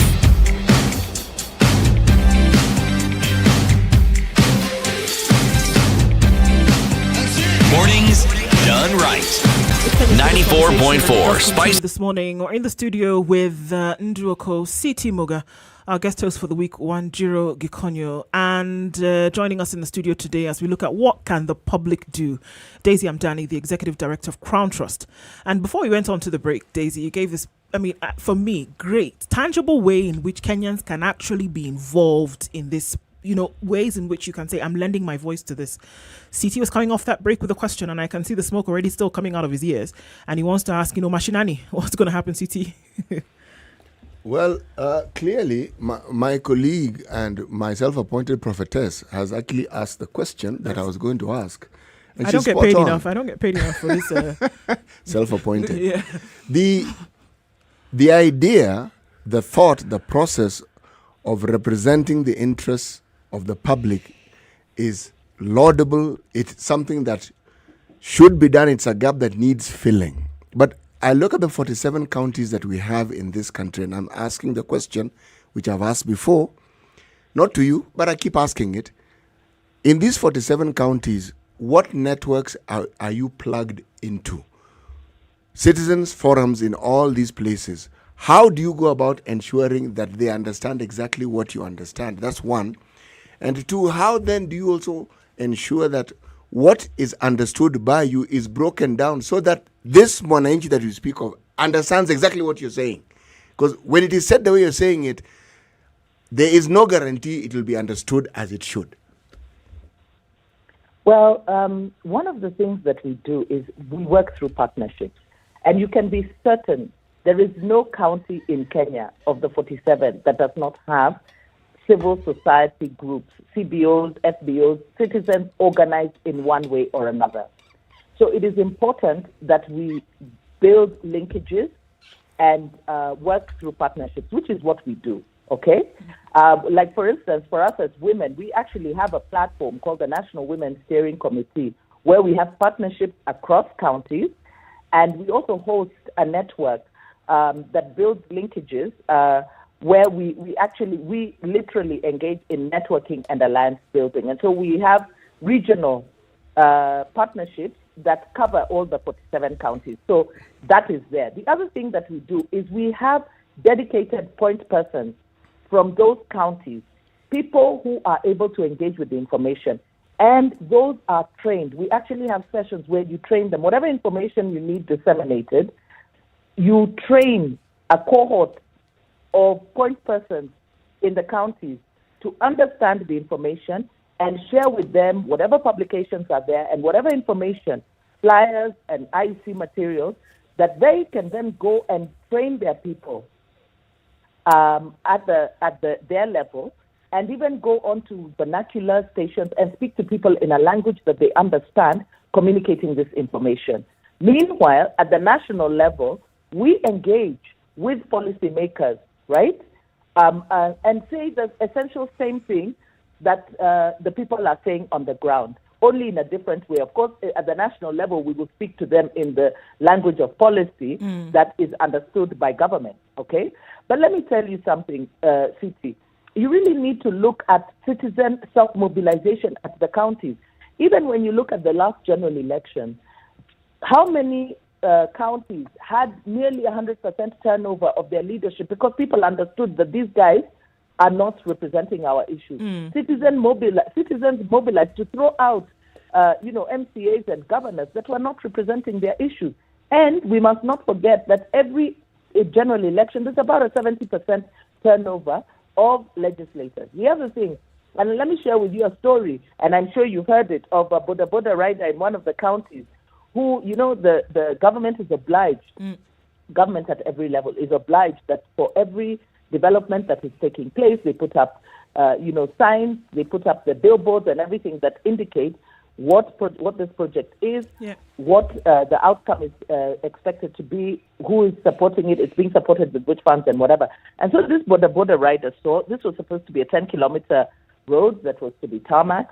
And you know that one of the measures, one of the avenues that people use to eat money is that you don't do the full road. So you build, if it's 10 kilometers, maybe you build 7 or 8 and you eat eat 3 or 2, yes. So this or guy it's a was 50-meter road and you only make it 30. Yes. Exactly, something like that. Yes. So this guy actually realized that the extent to which the tarmac was going was actually shorter than the 10 kilometer. And so he measured, he rode on it, measured it, got his colleagues, and he said, this thing says that this thing should be 10 kilometers, but it's not, and so they rode, and they realized actually like 2-3 kilometers has been eaten. And they actually went and petitioned, and they were like, we want to know where the rest of the money, where these 3 kilometers have gone to. And through that citizen activism, citizen self-mobilization, they were able to get answers from the county government that ended up completing that road. Right. Okay? And you see, that is information that is there, even if it is PDF. We've been, to some parts of the country in constituencies where you print out for the citizens the project that their MP is reporting in Nairobi to the CDF office have been done. And they will tell you, There's nothing like this on the ground. So we must remember that citizens must be mobilized, because don't forget that people are living their day-to-day lives. There's competition for a lot of people's attention, including problems, right? Mm-hmm. So to get them to pay attention to what is happening with governance must be deliberate. Some people are like, I don't have time to engage and I don't understand this stuff, but you have to make them understand why it is important. And let me tell you, it is gaining traction, which is why one of the things that is being fought even by some of these government agencies and state officers is public participation. Because they know Kenyans aren't that dumb. And when they understand issues, they will run with them. You've talked about challenges because that's the truth. And I give an example of COVID. When COVID came along, we had interesting conversations with a lot of people. And what did they tell us? That, you know what, this is nice. This COVID thing that you're talking about, great. But guess what? I have had malaria. I've had Nile, I don't know what. I've had cerebral. There are other things that are contending for my health.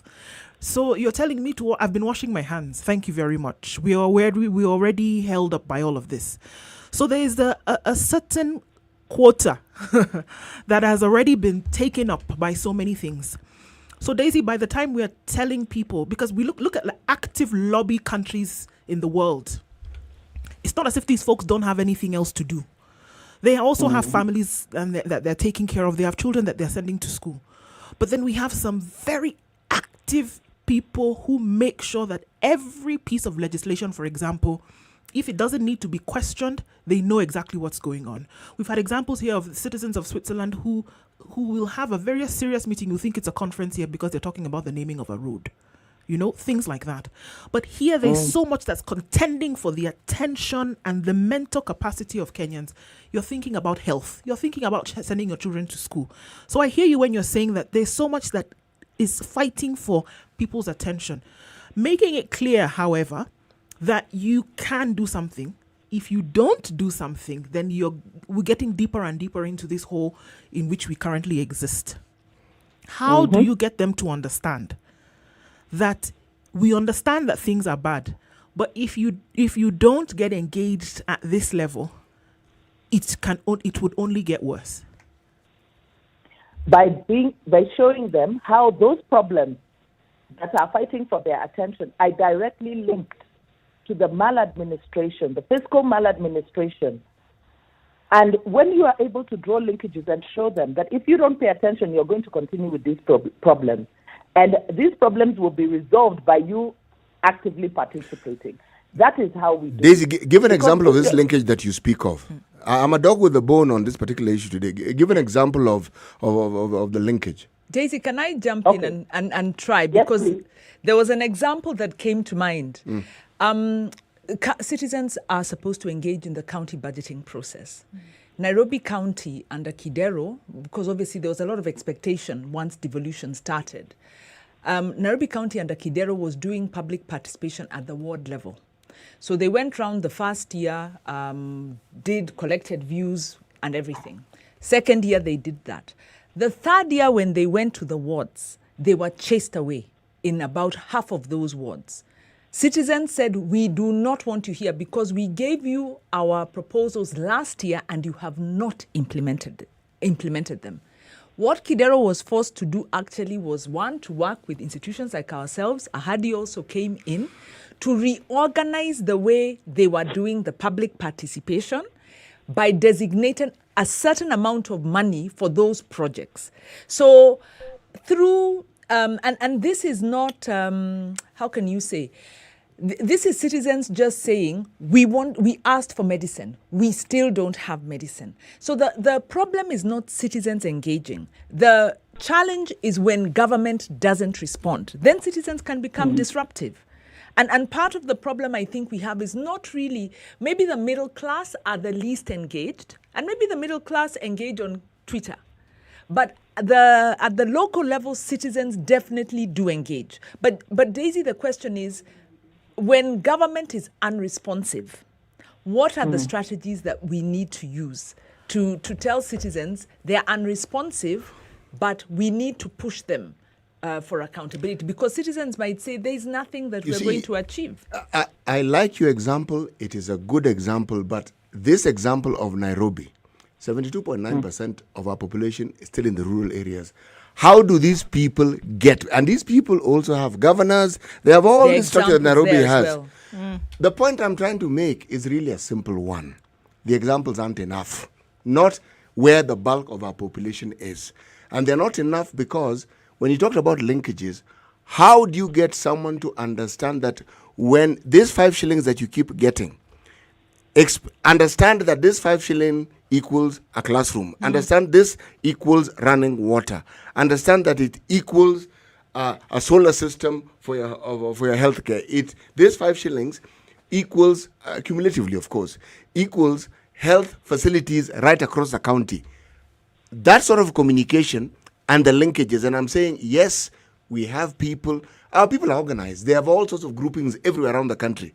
But plugging in so that this information that in my mind is good and needs to be cascaded actually gets cascaded not once, not twice, not periodically, but daily, that people actually understand. Daisy, I mean, how would you be able to wrap that up? I mean, so that we're understanding how it can actually be infused with this fiscal information, revenue information, so that they know in the groups that are already there, how can then they plug in? As you give your final words on this for us today, as this conversation comes to an end. Okay, so one of the things that is coming to my mind is the issue of higher education, okay? Because in the rural areas, one of the things that gives a lot of pride to many parents and many communities is that their young people, their children are able to access higher education and get, access to that higher education. So one of the things, that is an area that you can engage with that people understand, because they do fundraising. You'll find they will sell their plots, they will sell even their cow to get their kids into university and hope that they can access something like health. Now, when you look at the IMF conditionalities and what the government has committed, among those is to look at 3 of the largest universities in Kenya and come up with some measures to address, spending. The 3 highest grossing universities. So, and those are the ones to which many of these rural people hope to go to: University of Nairobi, KU, Moi University. Okay, you are hoping that they will be able to access the help. But now look at what the IMF restrictions are doing. Fees have tripled. Right. Help, the money that is going to help, has been reduced, which means that your kids are probably not going to access that higher education, which means fewer job opportunities, which means that after you have invested nearly a lifetime in getting your kids through school, you end up with kids at home doing nothing without opportunities. Now, that's something that Kenyans can get around, okay? Right. So you begin to explain to them, IMF do not come into countries that are well run. They come into countries and economies like ours, that are badly run, where the credibility of public finance is wanting, where corruption in public funds cripples even basic services. So even your right to education is hampered. Water, where you can't even get water, clean water and health, the socio-economic rights that are guaranteed to you. These are the things that people at the rural area are most concerned about: decent housing, education, healthcare, and what. Now, this is information that you can break down to people and tell them, because they have mismanaged money so that they can have this shiny railway that it's not helping you with anything. Or the shiny freeway that is not helping majority of the Kenyan citizens. Yep. And they have denied your children this opportunity. And this is what we must do to be able to restore the ability of your kids to access information, to access higher learning, to access support from government, to access that higher learning, healthcare, and all those things. So if we're able to, when we are able to break that down, because when you have these conversations with the people and link the majority of their problems, because if you look at the main problems that people are struggling with, food, education, healthcare, those are the major issues that people are struggling with, both at the national and the rural level. And so when we can link the problems that we are having to the fiscal mismanagement, maladministration of the state, and the measures that need to be taken, they will definitely rally around it because they will see that those measures can put money into the government's pocket to allow for their children to access these things. Thank you so much, Daisy. It's been great that you've been in this conversation with us today. Really eye-opening elements that you've brought out. Asante Sana for joining us in the room, and we look forward to having you in further discussions of this nature. Asante Sana. Thank you for having me. The conversation continues.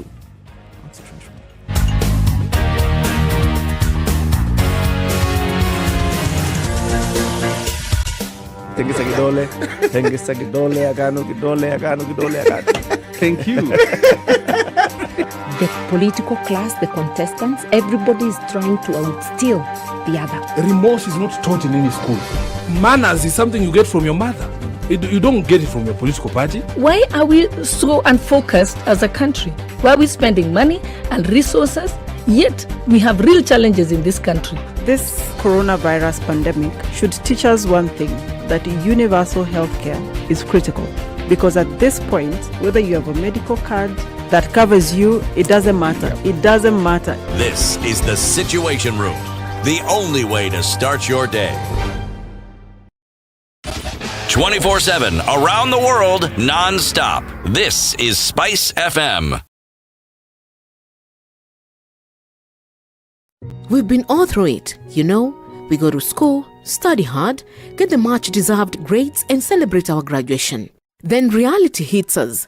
We get to the job market and we simply don't know where to start off. Thankfully, by visiting jobs.standardmedia.co.ke, your next career breakthrough could be a click away. Get the best in career advice, employment opportunities, internships, part-time jobs, CV writing and interview coaching. Give your career the much-needed lift on jobs.standardmedia.co.ke.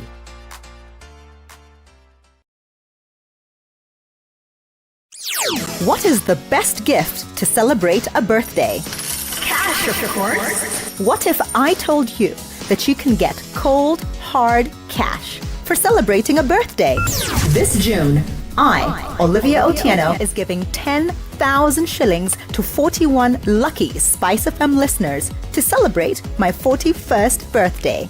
That's right, this June, 41 lucky SpiceFM listeners will get 10,000 shillings cash. All you need to do is SMS the word cash to 29599. That's cash to 29599.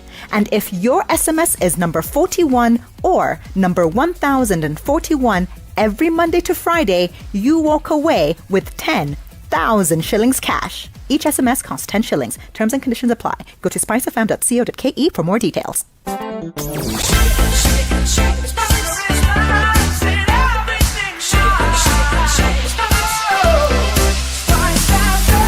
Spice up your life.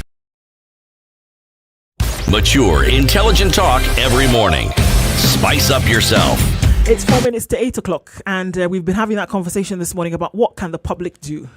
And, just listening to Daisy talk about, the groups that are existing around the country in the rural areas can actually be used for things like this. But are they being used to the full capacity of what they're able to do? And secondly, the example she gave of the Boda Boda, I like that example, but there is no correlation between what you see as a citizen's activity and civil society work. It could just be a citizen who is actually very, very keen on what is happening, and it doesn't indicate that it was the influence of these groupings that has made him do that. I think what it does show is that it shows the potential then of citizens to be able to do this. You've actually got what I'm getting at. And because then that can be drawn from. Yes, that's what I'm saying. It's not being tapped as it ought to be. Two things. Yes. Civil society is very broad. It includes organized institutions. It includes trade associations. Not all are formal NGOs. First of all. And then, like you said, citizens can also self-organize and engage, and they do that all the time.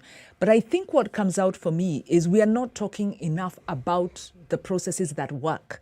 We always look at what doesn't work, because public participation has made significant changes in this country, from using the courts from direct action, from marching to the governor's office. Nairobi, when KRA started collecting revenue from the markets and harassing people, they organized.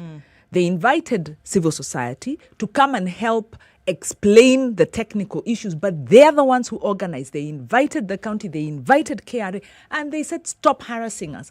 People push back. This will not get into the media, but it is happening. So maybe we need to report a lot more so that we can validate what citizens are doing instead of focusing on the politicians. But this is why I talked about the linkage and the need for these big city-based NGOs who have bigger names like yours, Wanjiro.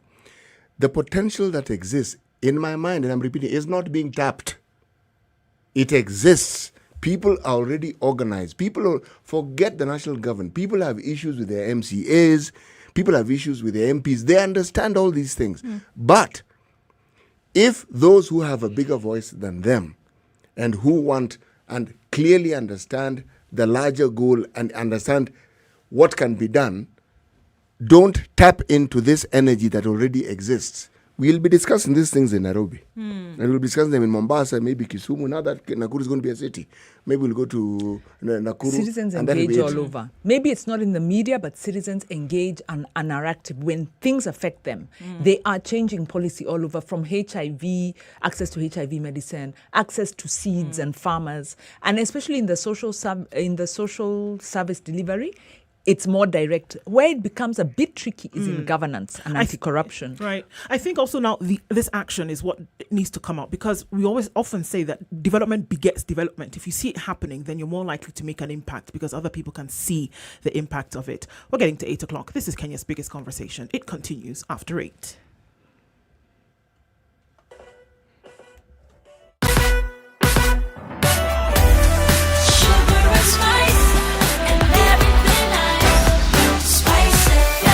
Spice up your life. The latest news from around the world. 94.4 Spice FM.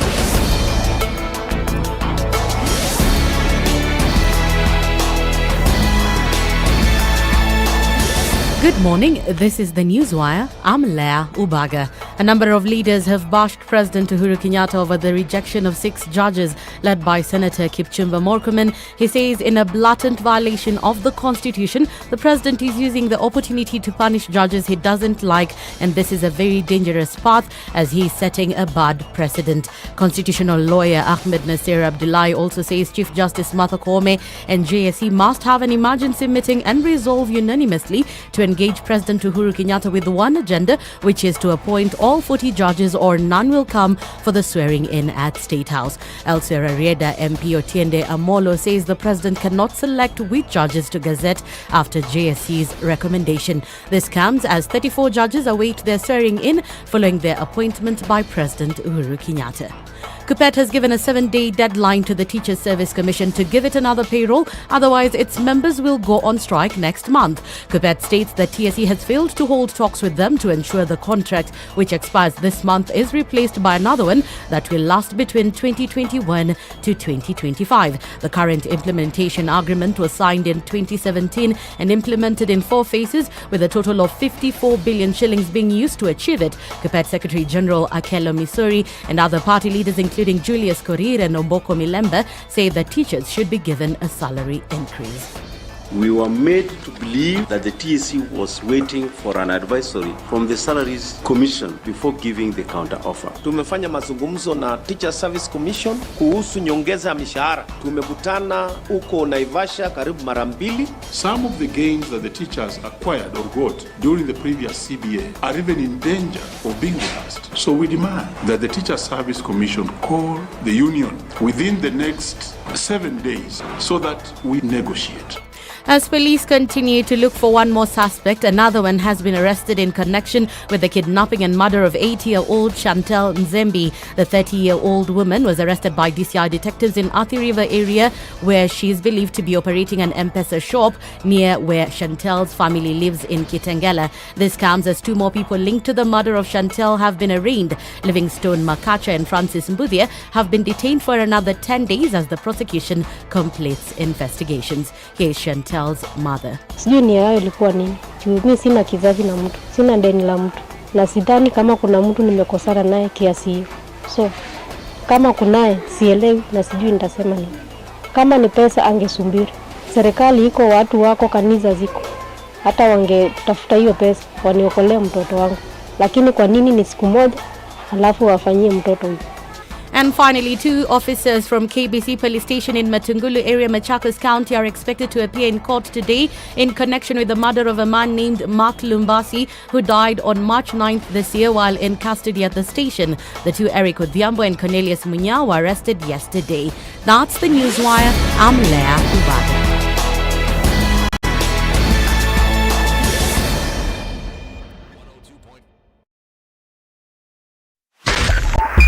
102.5 Spice FM, Kisumu. Okay, so guys, it's that Friday. There's so many things happening in opposite directions. The president will be heading to Jamhuri in no time. And we also see that as you get towards the Thika Superhighway and as you enter Thika Town, Merry Hill girls are breaking for midterm today. So there's going to be massive traffic there. It has already started to build up. So headed out of the city, we see quite some as you head towards Thika Town. The Bunyala roundabout is what is being described as the 7th circle of hell this morning. The traffic is at a standstill right around 8 o'clock. It is not moving in either direction, for your information. So as you're coming from the city, you might want to think about going via Landis Road and then coming round and joining Mombasa Road if that's the direction that you're going in, because it's not happening at the Bunyala Road roundabout.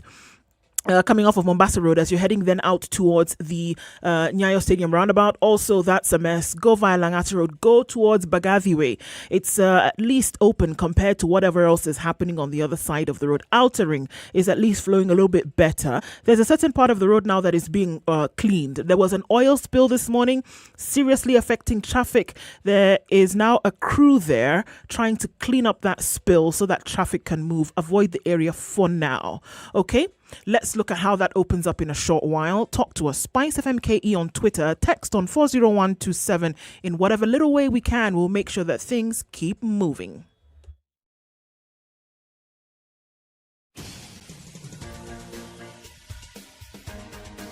This is The Situation Room, the home of hard-hitting political commentary and penetrating insights about the state of the nation. This is a talk radio experience like no other. The Situation Room, a place for hard truths, debates, and elevated conversations. The Situation Room, witty, political, engaging, deep, controversial. In the room, we have C.T. Muga, researcher, academic, seasoned political observer, a fountain of wisdom in these politically uncertain times. Ndu Oko, Nigerian by birth, Kenyan by choice, communications expert, Pan-Africanist, a truth seeker and believer in people power, and Eric Latif, agent provocateur, the man in the chair, seasoned journalist, news hound, a man who believes in punching up, not down.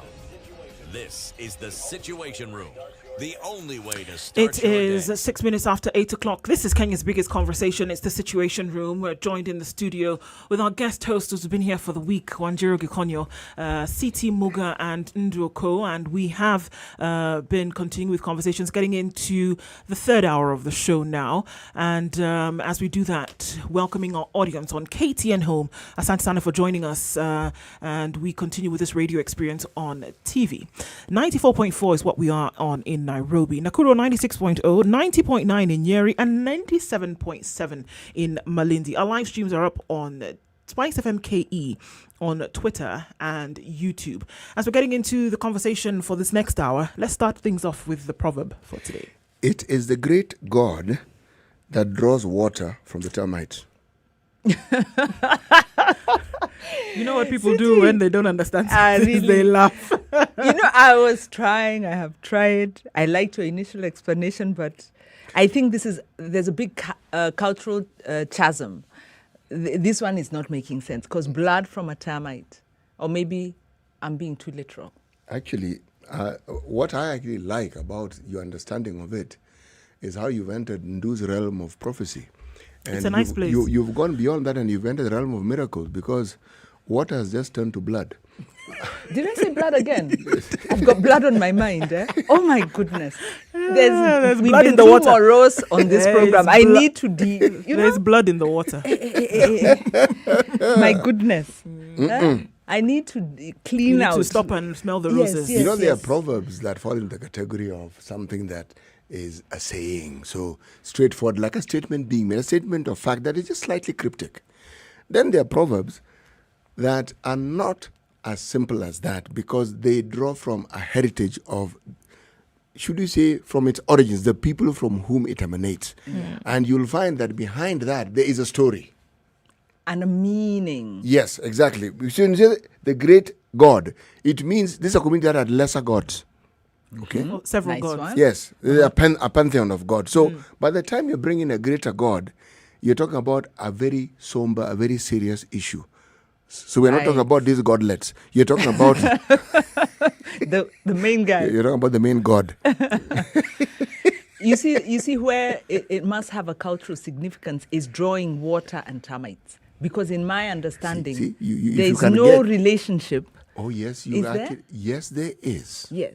And that is why this proverb is a proverb. Consider, for instance, okay, compartmentalize it. Great God. That one we understand. Yes. We can relate. Yes, water. The importance, the value in We human can life. relate. You can relate. Termites, industrious. Wonderful creatures. Can also be destructive if given an opportunity, but nonetheless, they don't occupy our minds on a daily basis. Water does. Termites don't. You only think of termites when they inconvenience you in one way or the other, when you're having a discussion about insects. Okay? But beyond that, so you bring the three together. How does a creature, a creation, a being that is considered to be great among all other greats, and then a lowly creature, how do you marry these two and then you bring in water, a source of life? Now, when you think along those lines, then it isn't as cryptic as it sounds. Well, all right then. Case well made. True. We just didn't have the music underneath that as a bed, but it was great. All right, we're looking into the. Don't be so skeptical. Take it. Take the compliment. I'm supposed to take the compliment. Yes, just okay. take it. It was great. Thank you very much. I've taken the compliment. Voila. Thank you for the compliment. Anytime. Yes. I'm dishing them out today. Okay. Nairobi Metropolitan Services. We have seen about a year and some months of their action in the city. And, a lot was said when it came in. And then a lot was said just 3 weeks ago, deeming, a lot of this action unconstitutional. But still, they have a mandate to do many things within the city. And then where things were not happening at some point, we saw water running in some taps. We saw cleanup happening. We saw that things we didn't think could happen in many, many years that that people did not experience actually coming. And then, yes, we stepped into the realm of what many would call miracles in the city because it hadn't happened for 20 years. We also saw the very robust plans of, medical facilities across the county. And its dormitory towns. We also saw that, there was a resolve to clean up Nairobi. There is a resolve currently to clean up the city. I mean, we're looking at World Environment Day tomorrow, and the plans that Nairobi has to be really a green city again. And we're entering into that conversation now, and we're taking that call today with the Director of Environmental Services at the Nairobi Metropolitan Services, and that is Maureen Jerry, who joins us today. Maureen, good morning. Good morning to you. Good morning and welcome to the conversation. You're in the room today, far though not so far, Siti Muga, Ndu Oko, and Wanjiru Gikonyo. Thank you very much. Asante. So, just diving deep into it, it's clear that cleaning up the capital of the country is high on the priority list of the NMS. There's a plan to give Nairobi a new face. Could you step into some of that and tell us, what is it? What is the plan? Okay, thank you very much, and I appreciate being here today. As you're well aware, Nairobi Metropolitan Services was established through a deed of transfer on the 18th of March in 2020. And since its establishment, NMS has made great strides in enhancing a clean and healthy environment for Nairobians. which is also in accordance with Article 42 of the Constitution of Kenya. And this is mainly through provision of solid waste collection and disposal services, which was one of the transferred functions from the Nairobi City County government. Since our establishment, we have been able to make several strides in terms of trying to make sure that we have systems and structures in place which ideally are supposed to assist us in terms of ensuring that Nairobians get the required service and that we are able to actually enjoy a clean environment. Some of the achievements, or some of the, maybe I can possibly just highlight some of the achievements that we made in the last year. We were able to increase, as we came into office, whereby we had a lot of accumulations of waste in various parts of the city. We were able to increase the collection of waste from 1,000 tons to 2,500 tons, which is coming from a total generation capacity of Nairobi, which is around 3,000 tons per day. So this really enabled us to clear a lot of the accumulations which were in various parts of the city and at least being able to actually leave the environment in a state that is not polluted. Other systems and structures that we're able to put in place, that we're able to contract the National Youth Service.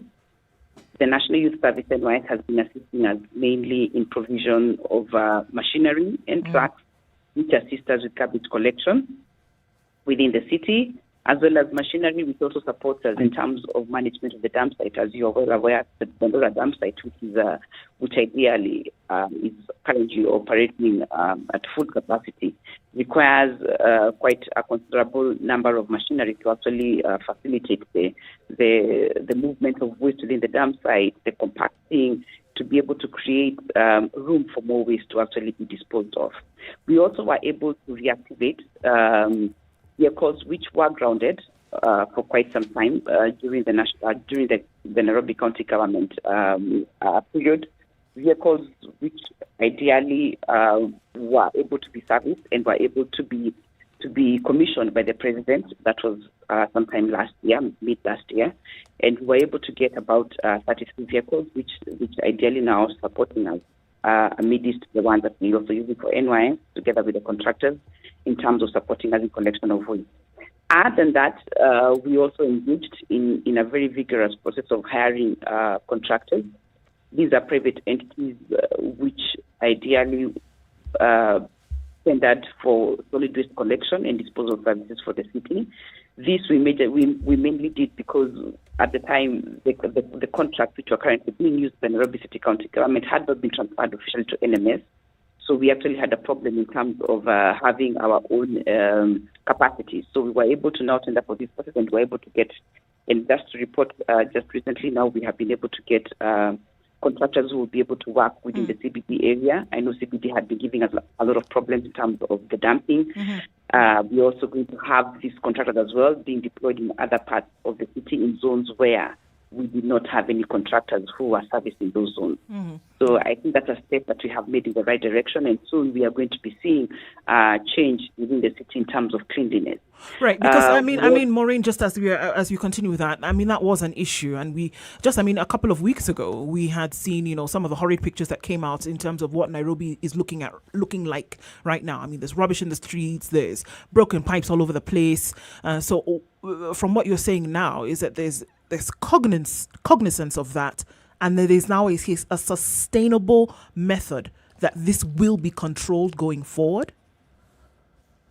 Yes, actually what we are saying is that now we have been able to put systems in place to ensure that we are able to sustainably manage the solid waste collection bit.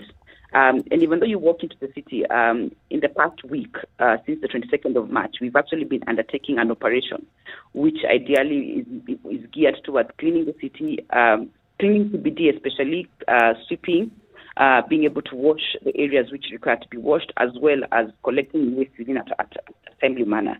As you walk towards CBD today, you will not see the accumulations which were there before, because now we were able to engage some hired personnel, casual laborers, who have really been supporting us since the 22nd of March to actually be able to make sure that the city actually is in a better state. And also, of course, now with the new contractors now who already know we have onboarded and their contracts are now out, we are now going to be able to be having more capacity in terms of collection of waste within the entire city. So that is another step that we are seeing that will be able to take us a step ahead in the next month or so. We should be able to see change within the city in terms of garbage collection and disposal. Maureen, thanks so much for that. Nairobi garbage collection in the informal settlements has been almost non-existent. And a lot of the dumping and pollution of the river actually happens there because the county did not have a penetration into the informal settlements. And I think majority of the problem has been in the lower income areas as opposed to the CBD and the suburban maybe upper income parts of Nairobi. What is your penetration like? What's the situation in the informal settlements? You're very right about that. The informal settlements really are the areas which where services are really either lacking or are actually very minimal. With that, what we would want to actually clarify is that we have community-based organizations. These are small CBOs, youth groups, ideally which focus on collection of waste using non-motorized vehicles such as handcarts. So you will find in the informal settlement a lot of these non-motorized transportation systems such as mikokotenis are currently being used to actually ferry waste from the informal settlement and actually bring them to collection points which as NMS we have recognized, whereby we can now be able to actually come and collect that waste using our capacity in terms of the trucks that we have. So what we would what we have actually been pleading with Nairobians, especially those who are probably living in the informal settlements, and the main reason why we are actually trying to create this awareness is so that they can be able, so that even as they generate their waste within these settlements, let them be able to hand over their waste to these registered youth groups, because these youth groups are also registered by NMS. However much they're also not using motorized transport. And once they actually hand over their waste to these youth groups, these youth groups, even as we try to sensitize them and actually try to bring them on board in terms of what we are trying to do as NMS, they will be able to dispose of these waste in the right designated sites for disposal for us to actually be able to have access to come and collect. So what you've been finding probably maybe is just lack of awareness, possibly in terms of who do you hand over your waste to when you generate it within your settlement, because you will find in the upper end of Nairobi, we have the private solid waste collectors who actually come door to door to collect waste. And these are private collectors who we do not have, who ideally we regulate in terms of issuance of licenses. And what now you find is that in this other upper area of Nairobi, you will find the city is majorly clean, and then you will find a problem in the settlement areas. But within the settlement areas, is because most of these sites, even as we have reduced capacity, you find that the designated sites are also not being cleared in good time. So that even as the handcart starts dropping off the waste, if we do not come and clear in good time, then we also end up having a pollution issue within these informal settlements. And that's why we're here today. But at least we can be able to sensitize and be able to assure anyone who's living, whether you're living within the settlement, there's always two Dandora, which is the designated disposal site. Those with non-motorized transport systems then will dispose of within the designated sites within the city. So that is the system that we are trying to see how we can work it out and just make sure that it ideally does not also end up becoming a pollution hazard for the 190. Just a clarification, and it sounds like you've mentioned the point of recognizing collection points, because I believe that was a problem. The lack of designated collection points in the informal settlements, they weren't enough. So maybe you can tell us how it's great that you've recognized them, whether they've increased in number. And like you say again, getting the youth CBOs to collect and deliver there. The problem in that case has been sensitization. The problem was also that CBOs look at this as earning. And these CBOs were earning very little money because those households are not able to pay.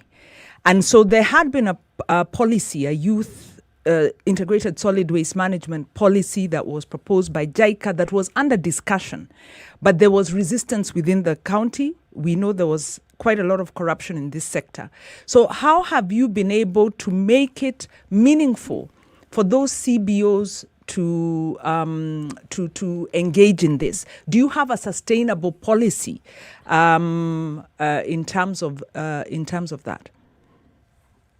Currently, we have the Nairobi Sustainable Waste Management Action Plan. This action plan was developed in collaboration with various institutions, being spearheaded by the Ministry of Environment and Forestry. It actually came to be in 2019. It was actually being worked on by the Nairobi City County Government at the time before NMS took over the function. And while we took over the function for solid waste collection, we also have been having discussions with the ministry regarding that action plan and how the different entities that have been, or the different actors that have been spelled out in that action plan, how we can actually be able to implement the various actions which are there. One of the main objectives of this action plan was to have been able to transit Nairobians from the linear economy model of waste management to a circular economy model. Because as you know, as it is right now, when we generate our waste, all we do is generate our waste and we dump it in Dandora. We have very little recovery or resource recovery, for that matter, that is happening within the waste management value chain in this city. So what we are now trying to do with this action plan is to be able to transition from that generate and dump behavior to actually move into more sustainable resource recovery initiatives such as recycling, composting, waste to energy recovery initiatives. So at least we can see a lot of the waste being consumed through a recovery process and also diverting a bigger percentage from disposal at the dump site. So at least we can also be able to have a dump site which can also be able to be managed sustainably with the initiatives that are actually coming up. And even as we now begin implementing that action plan, what we have now done, we are now trying to come up with material recovery facilities.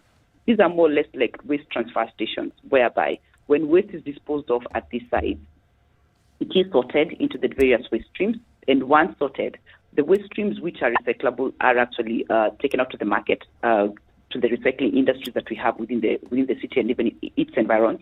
And what cannot be recycled, or what ideally is of no use, then will be transported to Dandora. Two of these facilities have already, construction has already begun. These are being done by NMS. One is at one of the main markets we have within town, which is Muzurwa. And another one is actually on Kangundo Road, where construction is actually ongoing. And we have plans to actually ensure that each and every sub-county, with budgets allowing, we can be able to have it even spread out even in the wards. So at least we can have these youth groups or these community-based organizations which are operating within the informal settlements, having a place where they can be able to be collecting the waste, feel motivated enough to actually collect the waste from the settlements, take it to a site where they can be able to do a lot of the recovery of what is needed, and what they do not need, then we can be able to step in as NMS and be able to collect and dispose in Dandora.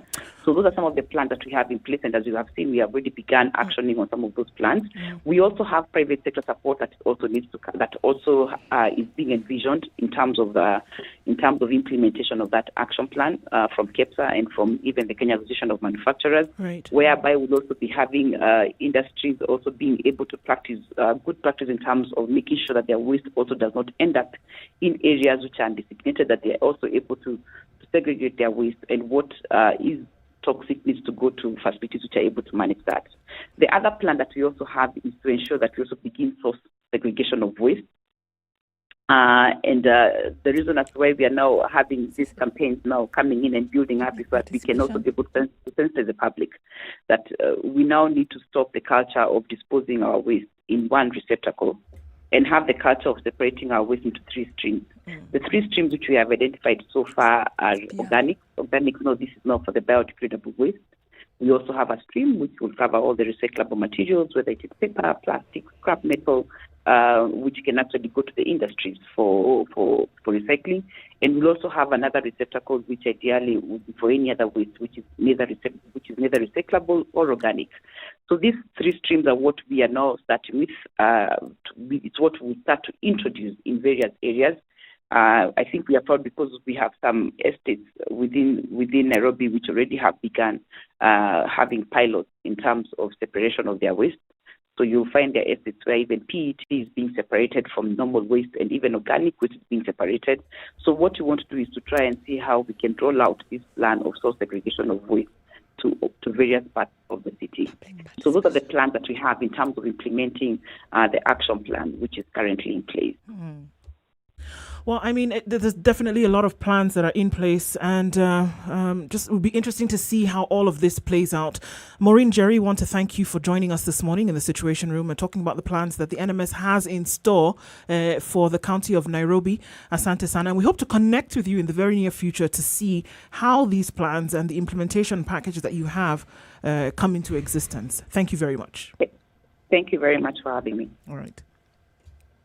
All right, the conversation continues on Kenya's biggest conversation in the Situation Room. We're taking a break right now. We'll be back in a bit.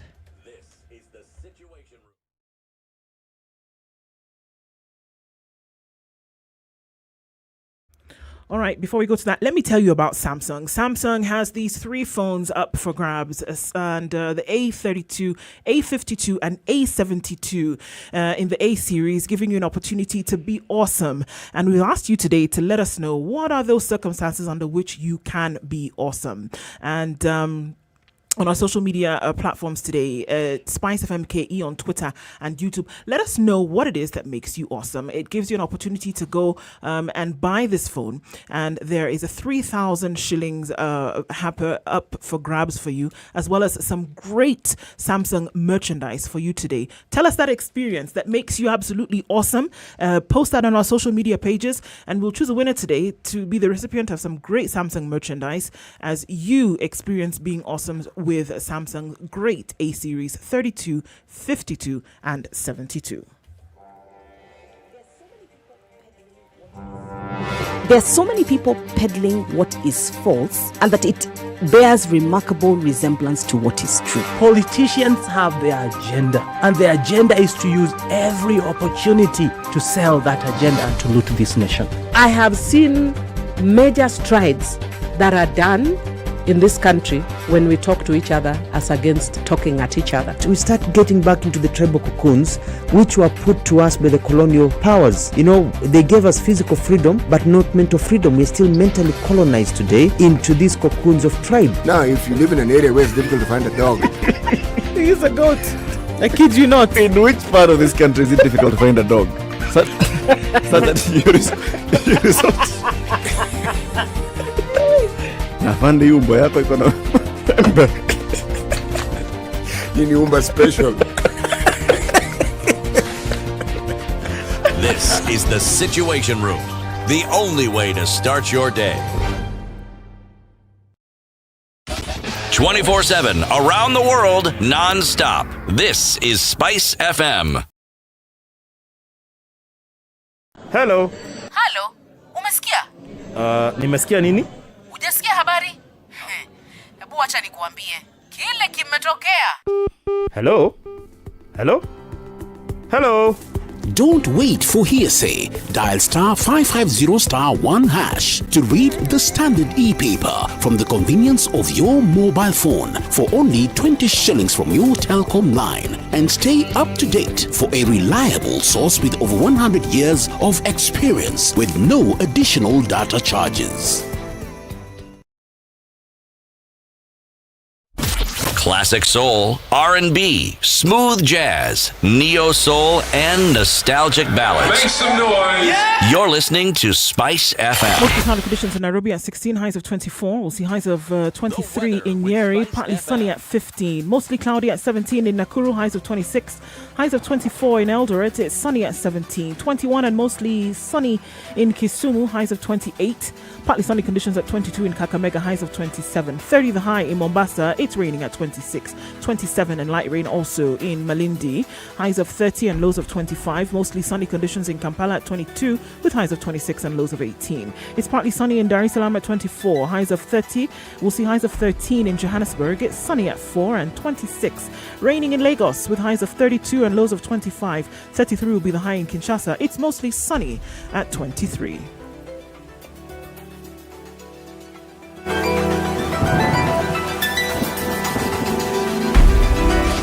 24/7, around the world, non-stop. This is Spice FM. Are you looking for a way to access legal aid services for matters regarding child custody and maintenance, but don't know how or where to begin? Join me, Olivia Otieno, on 00 Direct this Saturday from 10 a.m. for the Lawyers Direct Legal Clinic, a special interactive session where we will be joined by legal professionals to learn about the mandate of the National Legal Aid Service and answer all your questions regarding access to legal aid for child custody and maintenance. That's 00 Direct this Saturday from 10 a.m. on SpiceFM.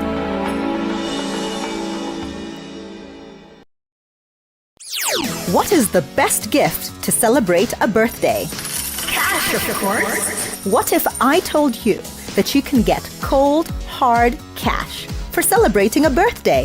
This June, I, Olivia Otieno, is giving 10,000 shillings to 41 lucky Spice FM listeners to celebrate my 41st birthday.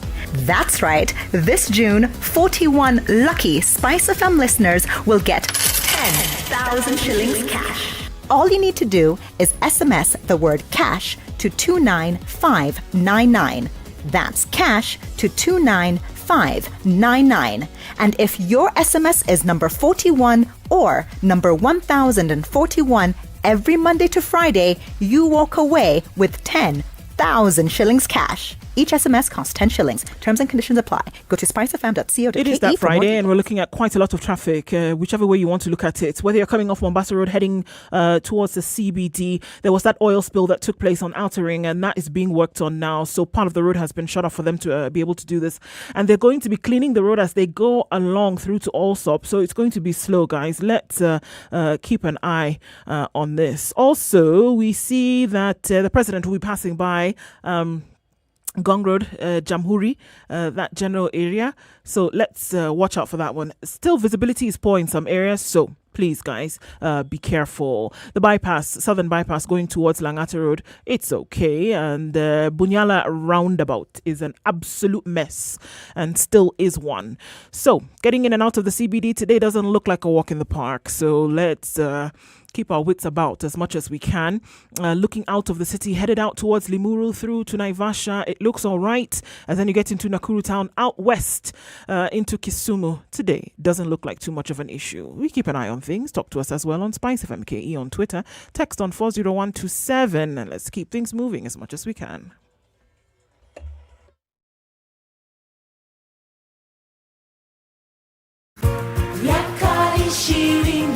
Safari anza ya kutunganisha kama Wakenya.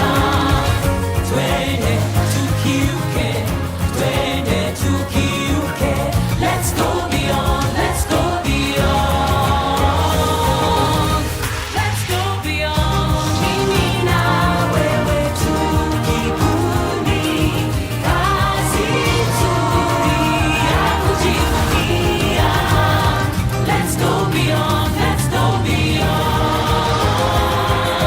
Kwa juhudi na matumaini, twaelekea kesho pamoja. Twende tukiuke, Safaricom. Mature, intelligent talk every morning. Spice up yourself.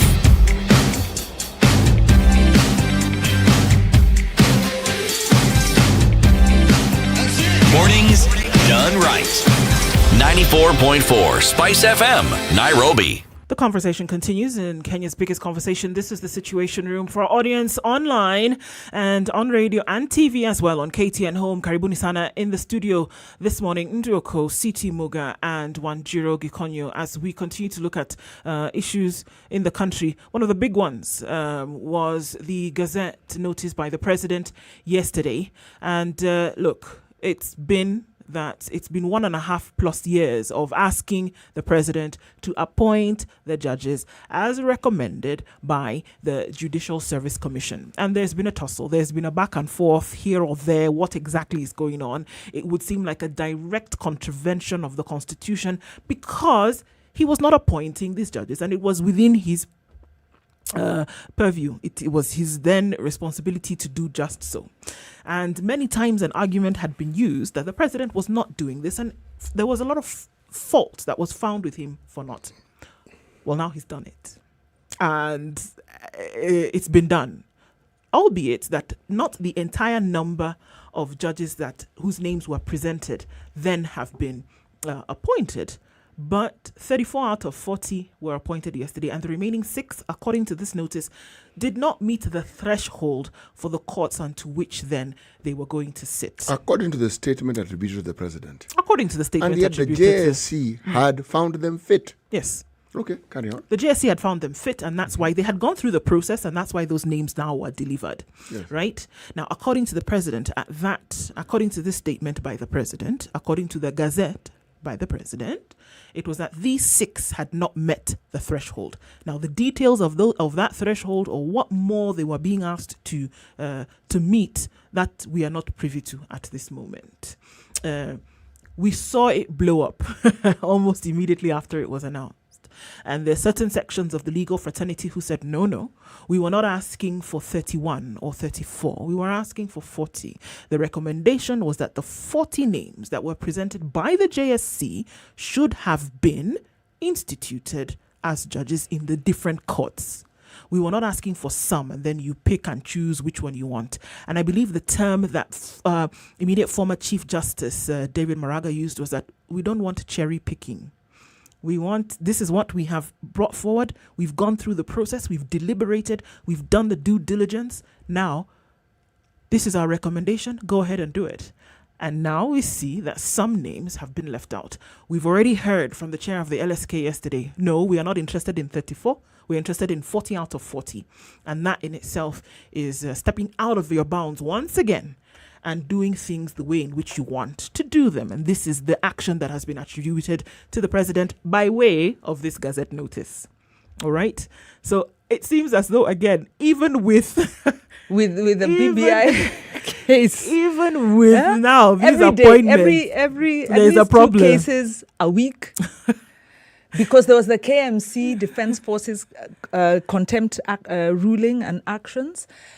You know, why would Okay, first of all, the last president of Kenya who was able to appoint judges was Moi under the old constitution. The new constitution changes that paradigm, gives that responsibility, the recruitment responsibility to the JSC. Why would the president want to interfere with the work of the JSC? That's the question we want to ask. All right, so there's some whys that we'll hope to open up a little bit today, rather in this hour. And joining us on the line today to be able to open up this conversation a little bit is the chairman of the International Commission of Jurists, Kelvin Mogeni. Kelvin, good morning. Hello. Good morning. Are you good? Yes, we are good, Kelvin. Asante sana for joining us this morning. How are you doing? I'm trying. Disappointed. You're disappointed. Could you tell us, first of all, the reason for your disappointment? We're setting a very bad precedent, and I think this started from the time of Judge Willie Mutunga. We had a similar situation where some judges had not been appointed, and the cherry picking was done. Of course, eventually all the judges were subsequently appointed. But this is the president that is coming out bad, and what is causing distress among the legal practitioners and the country as a whole is that there have been several orders of the courts, ordering the president to comply with certain provisions of the Constitution. But it seems like he chooses which orders to comply with and how to comply with them. And this cherry picking is an issue that has become a big issue in the country right now, and I don't think it's serving Wanjiku well. But all said and done, And, right now we have got two schools of thought, and which is causing division. And, of course, the divide and rule is an issue that is become now the new agenda of the part of the executive. Because of the 34 appointments, the bulk of those who have been appointed, let me say 100% of the practicing lawyers are included in the list of those who have been gazetted. One school of thought is that these practicing lawyers who have now been gazetted as judges, for the last 2 years, have not known whether they were lawyers or judges. And they have not been in practice. Yes. Of course, in contradistinction to the serving judicial officers and judges who were either to move to the Court of Appeal or to the High Court. They were still serving in the positions they had been and earning salary continuously. The ones who have been left out, the 6 who have been left out, are serving judges of the High Court. There is a message that is being sent that, if you make decisions against the executive, then the executive will come hard on you. Are you then saying, Kelvin, are you then saying that these 6 who've been left out, it is beyond the reason of not meeting the threshold, and it could be another message that is being passed here? They're already serving as judges. The threshold they already met, because that is the threshold of being appointed as a judge of appeal has already been met. The issue that was being raised, the president, in not so many words, had indicated that there were issues that were raised with the JSC about the suitability of these persons in other modes other than the legal qualifications.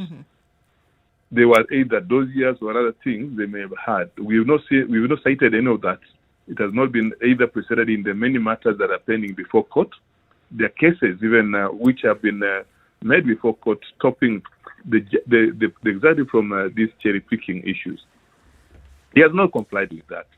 But what you are saying, and this, as I said, is a trend that has been set, because the constitution provides a process of appointment. We have the nominations by the Judicial Service Commission, and the ultimate appointing authority is the president, because the president appoints. Yes. The same way, when a bill is sent from Parliament to the president to assent to it. So that is our constitutional process.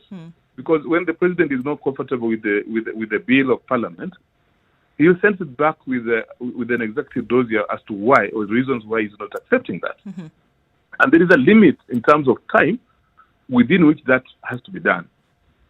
Now, we have had 2 years where nothing has been said of reasons why the president is not either appointing or rejecting or sending back or giving a recommendation back to the JSC or why he thinks there is an issue with any of them. Because, these are a document that is growing. The Constitution of Kenya 2010 is a document that is growing. It's evolving. The areas where we may not have had concrete issues, the court has made pronouncements on them. We should have seen that as a codified area, because courts are pronounced on those areas on what the president should do when nominations have been sent to him. Yes. And these are an issue because, for the position of CJ and the DPCJ, that has to go to Parliament. And, Parliament can reject. It does not mean that once you have been sent to Parliament, Parliament will have to accept. There is a provision for that. So here we have, the president has accepted 34. Yeah. There are no reasons for the other 6. We have not seen a communique.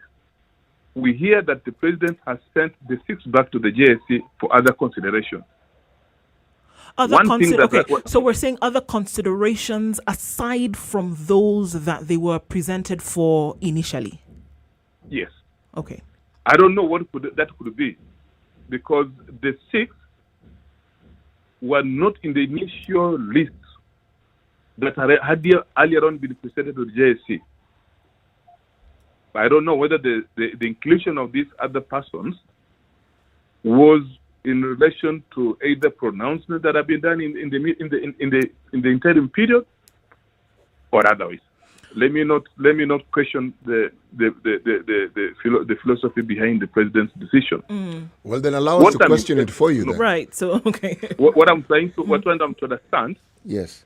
Is there a rationale for him to send back names of any of the nominees from the JSC for reconsideration by the JSC? And I believe that this is an issue that must be determined and resolved. It was done during Judge Mutunga's time. Mm-hmm. I know Judge Maraga was requested to do this cherry picking, and he rejected it completely. Mm-hmm. And of course, the judiciary, we know that as Kenyans, we have been incapacitated in terms of numbers. So many Wanjikus are suffering because of the sluggish movement in the judiciary right now. But we need to remember, if you remember during the legislative appointments in the 50s, yes, the numbers that have been given to Jaramogi and others, they said, look, we know we are entitled to many. We'll go in and fight for the others. And they actually went in and fought for the others and succeeded. Is that what you think is going to happen now? I mean, just from what you're looking at now, Kelvin, is that we've already seen a rejection of this. So it's either all or nothing, and that has come out from the LSK, for example. And there are others within the fraternity who are saying, okay, so now what are we doing? We're headed into a stalemate. Does that mean that those who were appointed are not going to take up these positions? And what's the role of the CJ, newly in appointed all of this? CJ? You see, I could have, until the time this has been done, I've been a serious supporter of all or none. All right? Mm-hmm. But remember, sometimes, you can talk about all or none, but now when gazettements have been done, remember the interest now turn to the individual judges, because they also have interest. Mm-hmm. These persons who have been gazetted also have interest. So we must consider the question, where will they lie? The question is, do we wait and fight for all of them together, or do we continue to fight for all to be gazetted?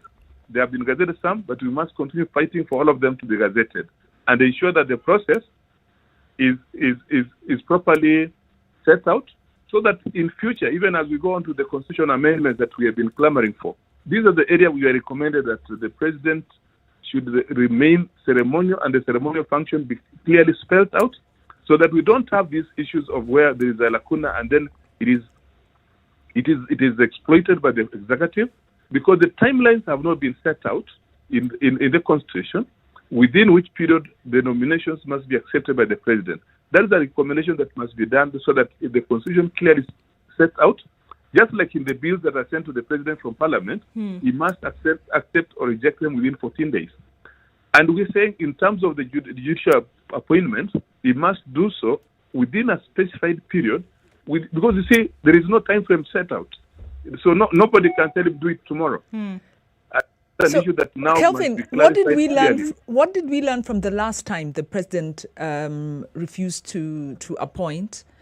How did that play out? And eventually, what is it that drove him to appoint all the judges? No reason given. No reason given. He finally accepted to appoint. Kelvin, let me ask this question. When you talk about boundaries, because I'm hearing boundaries, the discussion of the president can do this, cannot do this, and then you talk about there not being in our constitution a time frame within which he can do this. So just on that alone, how then can he be faulted if there's no time frame? You see, that's what the judiciary has read into it, that once the recommendation has been done, he must appoint. But there is no, really? there is no time frame within which he can do it, and that's what he has exploited through and through. So from where he's coming from, he did what he was supposed to do. No, but the argument has been that he's been breaking the law, and already, legally speaking, he hasn't broken the law because there is no time frame that binds him to actually accede to what had been suggested by the JSC. Even though the conduct of the president is guided both by the law and also by practice, and the need. What decisions the court can do is to direct that he appoints them. He cannot be told to appoint them within a specific period. So there's a lacuna in law. There is a lacuna there because there is no time frame given. And of course, anybody who knows that there is no time frame given, he'll always say, what is reasonable. What are And the reasonable scenarios then? What are the scenarios for the 6? And you know, these are very illustrious judges with very illustrious profiles. What I can say, and the message that is being sent out is stressful. Remember, when as a president you say that 6 persons are not suitable to become judges, and these persons we are talking about are already serving judges of the High Court. They're already, right now, they're on the court list as we're speaking. They're dispensing justice. So what message are you sending out to Wanjiku? But Kelvin, remember, from the perspective of an officer of the courts like yourself, it is clear what the thinking is. But what do you think the thinking of the executive is? Because you're talking about politicians. You're talking about a process that they have a say in. But CT, there is separation of powers. There is separation of powers. Look, this is the issue of separation of powers. So what is the message, Kelvin? The message being said is that to anybody else, including those who have been left out, is that if you make any decision against the executive, we'll deal with you. I think that is the simplest way I can put it. Exactly. If the executive is not happy with you, then they'll have to muzzle you up. I think differently, and this is what I'm thinking. Those of you who are purveyors of the law, in whatever station you're in, surely if you understand our constitution as we do, and you knew that there was this lacuna, as you now clearly admit, why were steps not taken to ensure that it didn't exist? So that when we're talking about the president breaking the law, there's no wiggle room. Here, there's wiggle room. Let me tell you, my brother, that when a time frame is not set out, then it means that you must do it immediately. Yes. It does not say you hold back. Now, the unfortunate part of it is that this has been exploited, and the courts have made pronouncements that you must appoint. Once a constitutional court has made a decision, it means it is law. And then you must comply with it. So there is no question saying that now, I thought there was no time frame. Actually, but there isn't a time frame, Kelvin. This is the point I'm trying to make. Yeah, but the point that you're avoiding or ignoring, CT, is these are competent judges. We are short of judges. These are people who Kenyans need to serve them. So in whose interest is the president making this decision? I'm trying to tell you there's a conflict of interest, and there's also... Not only that Kenyans need to serve them. And let me give you this analogy. Maybe we can come to an understanding with what is at stake. If the president thinks that these 6 are not suitable, the first thing is that they should not be serving in the bench, because they're already serving. So you cannot tell anybody that you don't have an issue with this when they're already serving, dispensing justice. The Judicial Service Act and the Constitution provides that if there is any issue about a judge, the president can recommend the appointment of a tribunal. And that is a constitutional provision. But in the absence of that, then he cannot, if it was a lawyer outside here who is not subject to the Judicial Service Act, who cannot be subject to the JSC, that's something different. Okay. But we have a serving judicial officer. I think that message is clear. A serving judge. I think the coming days are going to be very interesting in terms of how this is going to play out. And I think that those vested, Kelvin, in the process will definitely have a lot to say. But if this decision where we are looking at it now has been made, I think if there's any... We're just following precedent that, previously it has been done like that. The president has split the appointments and the judiciary accepted that. And that is where the problem was. We had hoped to avoid that so that the president is not set. And yet here we are. Kelvin Mogeni, who is the chair of the International Community of Jurists, thank you for joining us in the Situation Room this morning. Asante Sana. Thank you. Thank you. The conversation continues this morning, and we will be joined in a short bit with constitutional lawyer Waika Wanyoike, who will also delve into this with us, and we will join in the conversation. It's 3 minutes to 9 o'clock. The conversation continues.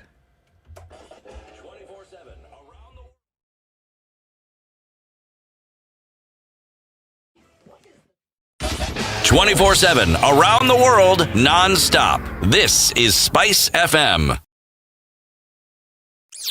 What is the best gift to celebrate a birthday?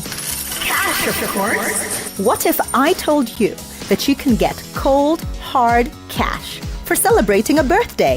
This June, I, Olivia Otieno, is giving 10,000 shillings to 41 lucky Spice FM listeners to celebrate my 41st birthday. That's right, this June, 41 lucky Spice FM listeners will get 10,000 shillings cash. All you need to do is SMS the word cash to 29599. That's cash to 29599. And if your SMS is number 41 or number 1041 every Monday to Friday, you walk away with 10,000 shillings cash. Each SMS costs 10 shillings. Terms and conditions apply. Go to spicefm.co.ke for more details. Mature, intelligent talk every morning. Spice up yourself. Right, so the conversation continues this morning. In a short bit, we will be talking with constitutional lawyer Waika Wanyoike and, looking at really now the details of this and what is going to happen. There's a lot of upsetness, I think I can call it that, in the fraternity it's right angst now. at its very highest levels. Yes, people are upset, genuinely upset. But I'm asking the way, what are they really upset about? Upset that the president didn't do what he was being told to do? Upset that there is a lacuna in our law? Upset that instead of asking the question from the perspective as purveyors of the law, thinking about the mindset of the executive and how politicians think and how they will view this situation and responding to that thinking, because everything I'm hearing is this is how a legal practitioner would look at it. That one we get. Now, look at how a politician would look at it. How do you marry the two? Because they are separate arms of government, but the activities are intertwined. And here we are seeing them intertwining. We are seeing them responding to each other with this outcome that is raising some really serious temperatures. Okay, well, let's see how it plays out. It's now 8 o'clock, 9 o'clock.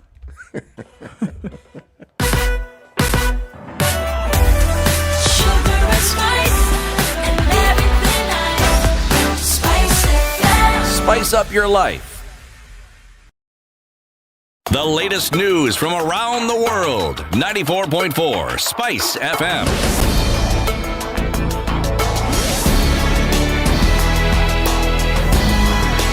Good morning. This is the Newswire. I'm Leah Ubaga. As the debate of the president appointing 34 judges continues, judges approved for the Court of Appeal are Musaga Mbogoli, Helen Omondi, Mumbi Ngugi, Francis Toyot, Pauline Nyamwe, Jesse Lasit, and Imana Laibuta. The 9 judges appointed by the president to the Employment and Labor Relations Court are Bari Christine, Gakeri Jacob, Kelly Jemima, Maure Ann, Matanga Bernard, Ruto Stella, and David Njagi. The late lawyer Harrison Ogweno, who died in October last year, was among the nominees submitted to the president for appointment to the Employment and Labor Relations Court. The president also appointed 18 judges to serve in the Environment and Labor Court. Some of them include Mboya Ogutu, Naikunu Lucas, Michael Ngolo, Lillian Gadhoni, Joseph Mugo, and Ann Yetich. The list of the 41 judges was forwarded to the president for appointment in 2019 during the tenure of former CJ David Maraga. The government is investigating some hospitals that charge Kenyans before vaccinating them against COVID-19. Health CS Mutahi Kagwe also says his ministry has identified counterfeit vaccines in some hospitals in the country. Kagwe says no other health facilities have been approved to offer the vaccine other than those listed by the government. The DCI has moved in some facilities that have been illegally vaccinating people for COVID-19 and charging them for that vaccination. And I would like to tell Kenyans that such exercises that are going on are illegal, and chances are that you are not even being vaccinated with proper vaccines. there is every possibility that you are even being vaccinated with water and paying for it. And therefore, I want to warn the country and Kenyans at large, vaccination in Kenya is free. Nobody should be charging you for it. Kagwe says his ministry has put in place strategies to eradicate coronavirus in Kisumu County as well as in Western Kenya. We have activities in the Nyanza region in Western Kenya for the same reason as we announced last week. We expect that the county governments in those areas are also going to enhance their preparation. They need to stock in oxygen. They need to prepare with sufficient PPEs.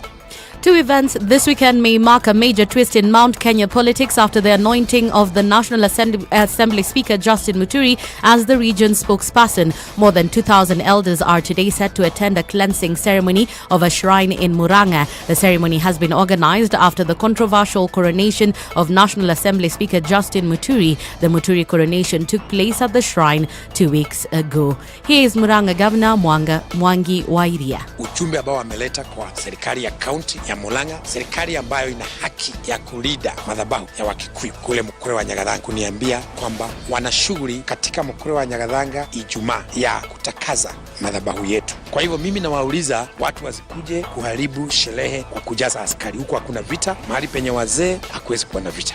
That's the Newswire. I'm Lea Ubaga.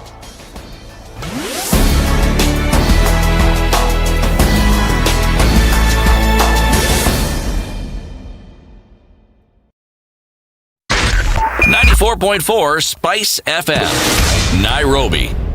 Okay, looks like it's going crazy still. Thika Road in and outbound all the way through to Thika Town. Some schools closing today for the midterm, and then we're looking at Mary Hill in Thika, and there is a lot of traffic coming out from those gates as you head into the town. Outbound as well, it's a major to the city.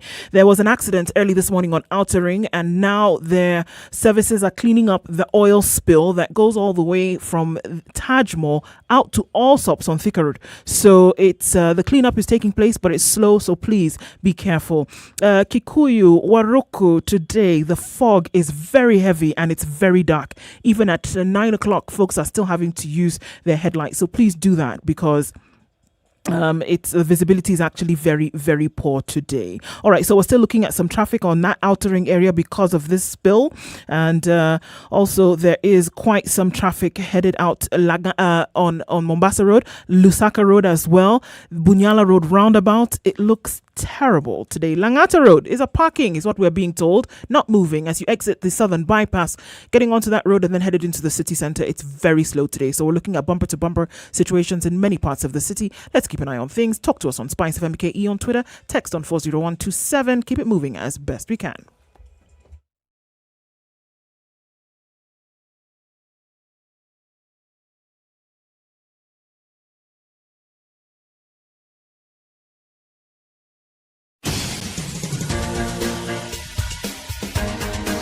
This is The Situation Room, the home of hard-hitting political commentary and penetrating insights about the state of the nation. This is a talk radio experience like no other. The Situation Room, a place for hard truths, debates, and elevated conversations. The Situation Room, witty, political, engaging, deep, controversial. In the room, we have C.T. Muga, researcher, academic, seasoned political observer, a fountain of wisdom in these politically uncertain times. Ndu Oko, Nigerian by birth, Kenyan by choice, communications expert, Pan-Africanist, a truth seeker and believer in people power, and Eric Latif, agent provocateur, the man in the chair, seasoned journalist, news hound, a man who believes in punching up, not down. At 6 minutes after 9 o'clock, this is The Situation Room. It's Kenya's biggest conversation. 94.4 in Nairobi, 102.5 in Kisumu, 97.7 in Malindi, and in other parts of the country. Karibuni Sana is still on our live stream, SpiceFM KE on YouTube and Twitter, and the conversation continues. CT Muga in the studio today, Ndro Ko, and a guest host for the week, Wanjiro Gikonyo, as we continue to look at some of these issues. Let's start things off the hour with the proverb for today, CT. It is the great God that draws water from the termites. It is the great God that draws water from the termites.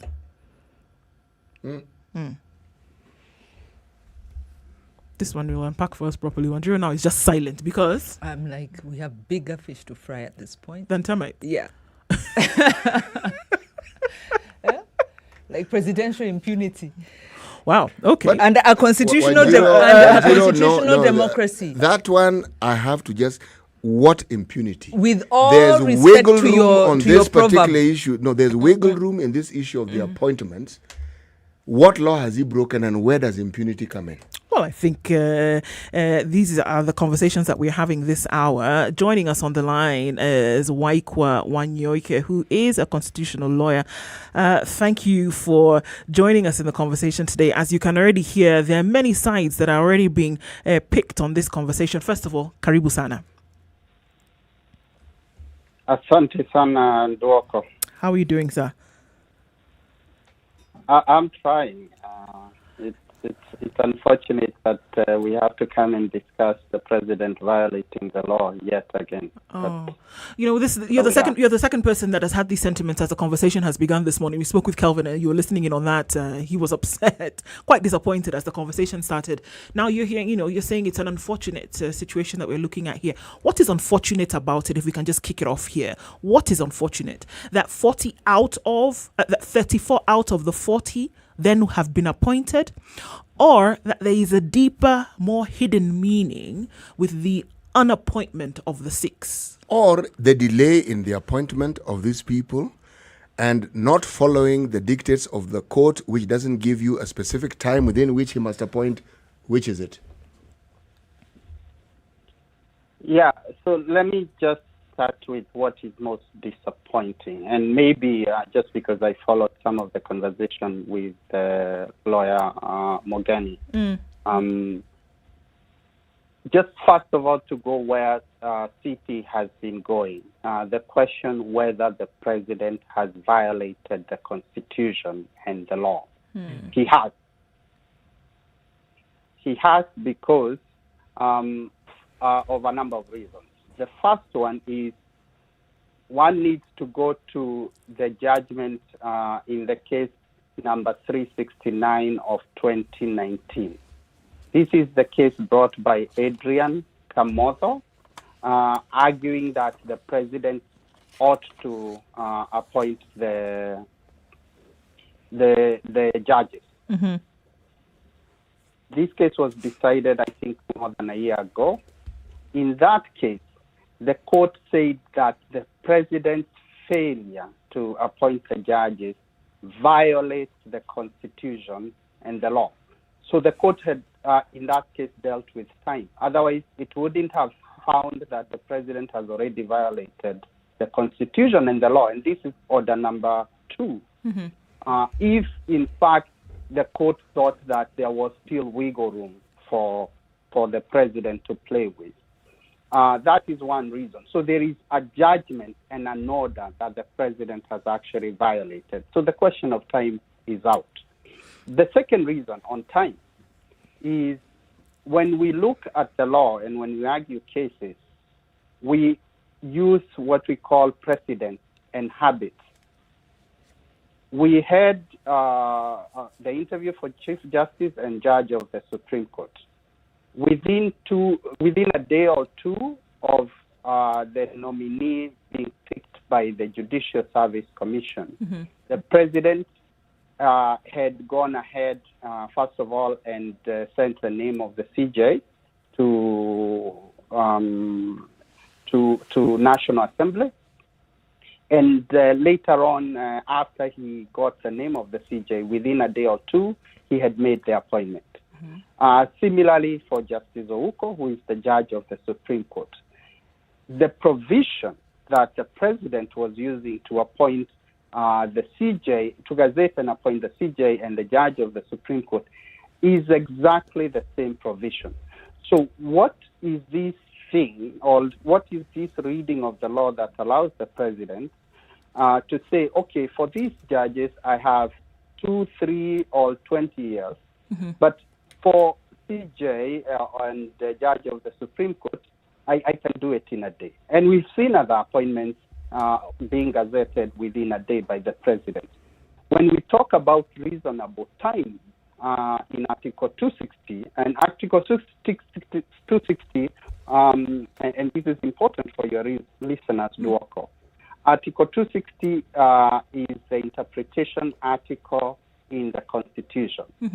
That article says where the Constitution does not provide a timeline within which an action that it requires to be done has to be done, it should be done without delay, not reasonable time, without delay.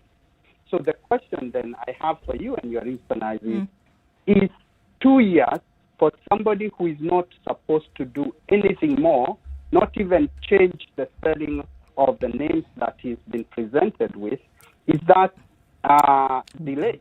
Okay. It is delay. The reason why, Waikwa, the reason why there was an ask for these judges to be appointed in the first place was that there was gaps. There were not enough. The justice then was not being expensed, across board, because there were just not enough in terms of number, and the problem needed to be solved now. That there was often complaints that the people were not being served from the judiciary because they didn't have enough, and that's why this entire process began in the first place. So it was not a suggestion, it was a need, and it was urgent at that point. Would these not be elements that the president then, in his appointment, would take into consideration and say, look, this is not something that was brought to me or in the flow of things because they didn't have anything to do. It is clear that they needed these individuals to sit in these positions.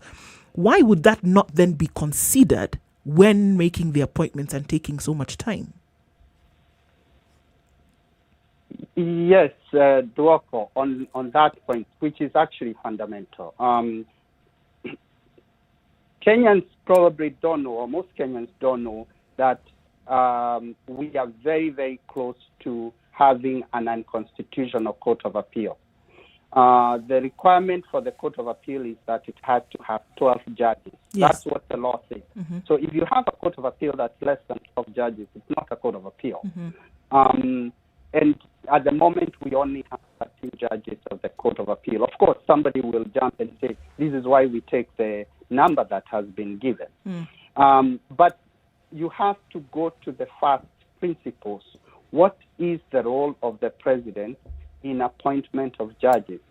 In 2016,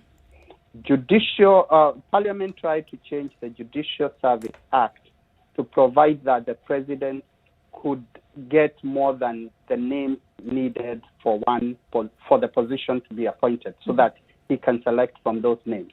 The court, in a petition brought by the Law Society of Kenya, tracked that down and said, no, the decision who becomes a judge is not a decision of the president. It's the decision of the Judicial Service Commission. So the moment the president gets the name, he has nothing else he can do other than make the appointment. The president lives in Kenya. He knows about what is happening with the judiciary. The president gets the state of the judiciary report. He has not been attending some of those functions, but he gets it. He knows the level of backlog that Kenyans are experiencing. The president knows about Article 48 on access to justice.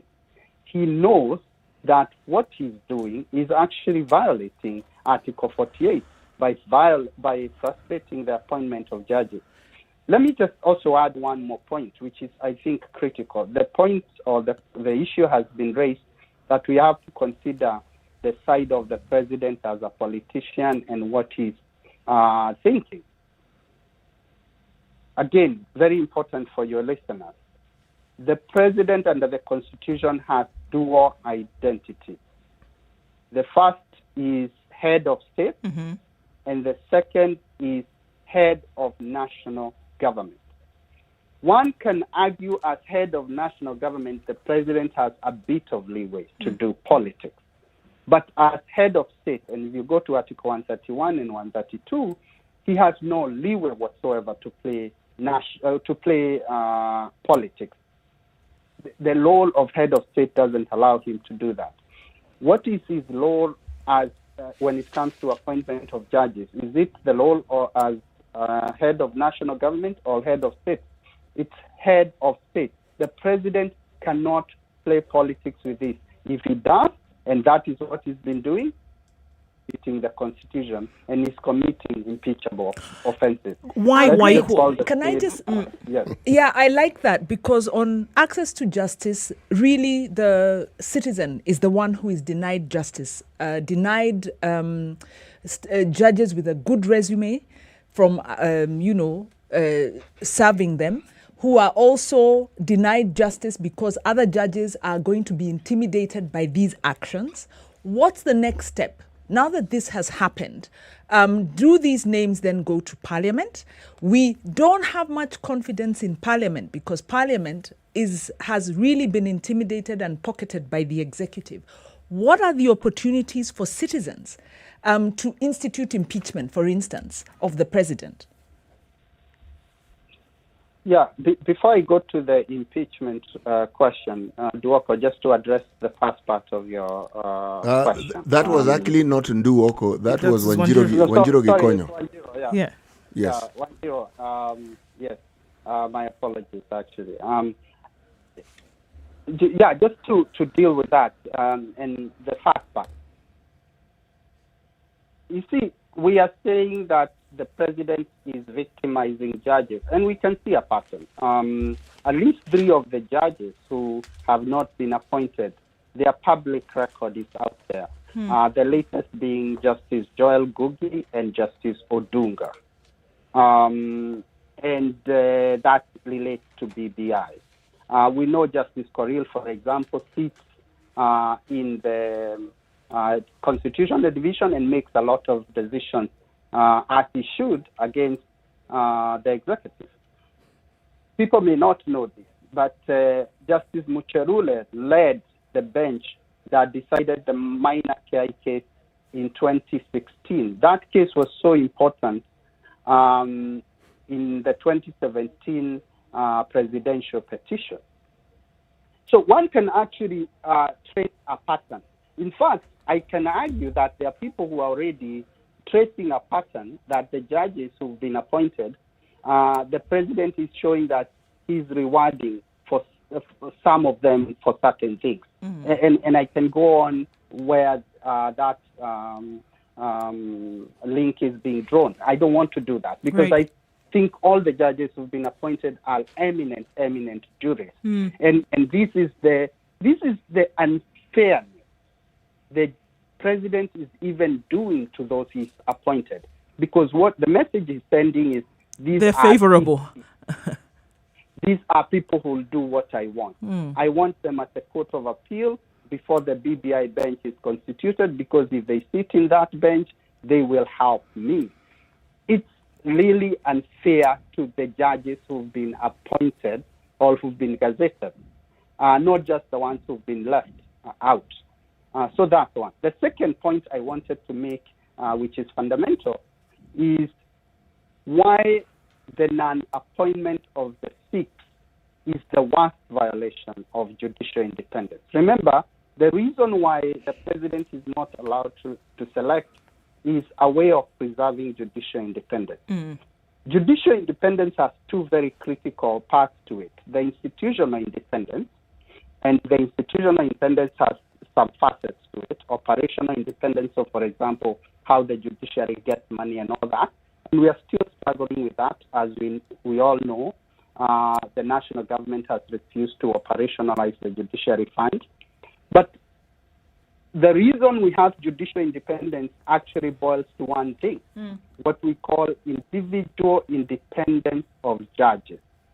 Remember, if you look at the judiciary as providing products in a market or selling a good in the market, what they sell is decisions and nothing else. It's making judgments or making decisions. What you protect, even when you put institutional independence, is not so much the institution, it's the judge. And that is what we call individual independence of the judge.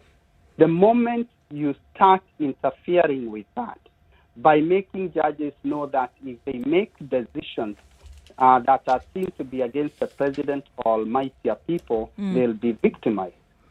And that those who make decisions that are seen to be friendly to the president, so for example, allowing him to run when he has integrity issues as a candidate, all other decisions, that they will be favored. Then that completely bastardizes the element of individual independence. You've killed the entirety of the judicial independence once you kill the judicial independence. If judicial independence is the blood that lands in the judiciary and that keeps the judiciary alive, individual independence is the plasma. And without that, it doesn't matter how much blood you have running. You have no life. I'm looking at this, and it could be basic, and maybe that will help. That with the appointment of the judges for whom he's been given the purview to do so, what you're basically saying is that we have done the due diligence, and we've brought the check for you to sign. All you need to do is trust the process that we have done what we needed to do and sign the check, right? So if you refuse to do that, then you are stepping outside of the mandates that we have. Or rather, if you change the figures on the check, or if you change the recipient of who this money is going to, then there's a problem. So my question, as rudimentary as it will sound, why would he, knowing full well the implications that would come about by changing the list or by removing some from the list that was presented to him, why would he make a decision to do so, knowing full well the implications that would come, just like what we are discussing today? Why would he make that decision? You know very well, you say, he lives in Kenya. We would hope that he has consumed the tenets and elements of the Constitution, that he has advisors who are up and about and around him who would have told him 1, 2, 3, other things, knowing full well that his responsibility was to rubber stamp the suggestions that had come. Why would you deliberately go against it, knowing the implications that are waiting in the shadows? And as you answer that, could you also tell us what are the likely next steps? What are we likely to see happen? So if I may attempt Duoko's question first before next steps. Uhuru comes from a place of entitlement. It's very clear. There is sufficient evidence now. Uhuru comes from a place where he believes he's entitled to his opinion and what he wants done. He comes from a place where he doesn't know or doesn't understand the word no. He also seems to come from a place where the word sharing doesn't make sense to him. So he can't understand why, being president, somebody, whether it's the Constitution or anyone else, would expect him to share power. This is why he thinks that he has to be the be-all and end-all. That is the reason why he cannot believe that the law and the Constitution can actually require him only to sign on names. But a second issue that comes from your question, Duoko, is remember, the president is not helpless in this.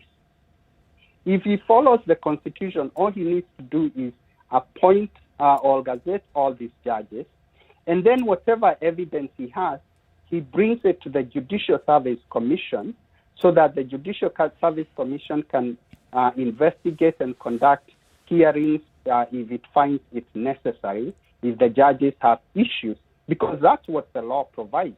And if the Judicial Service Commission actually finds that there are grounds to actually question the integrity or whatever it is, the competency of any of the individuals the president is uncomfortable with, it will actually send that report to the president requiring him to appoint the tribunal.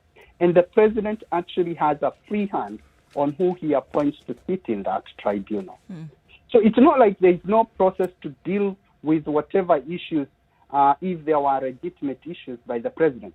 But there are no legitimate issues, and that is what your listeners need to know. And why are there no legitimate issues? Because when the president was asked by the court, and twice now, because there is the first case that I talked about, and there is a new case by Katiba Institute, to bring the complaints he has against the individual judges he doesn't want to appoint. He has not done that, which clearly shows it's witch hunt, it's victimization. There is no other way to look at this, and this is not rocket science. On the next steps, first of all, it's important for Judicial Service Commission to know that there is a judgment that requires the president to appoint all the nominees. It's important for our new Chief Justice to know that. And that case is Petition 369 of 2019.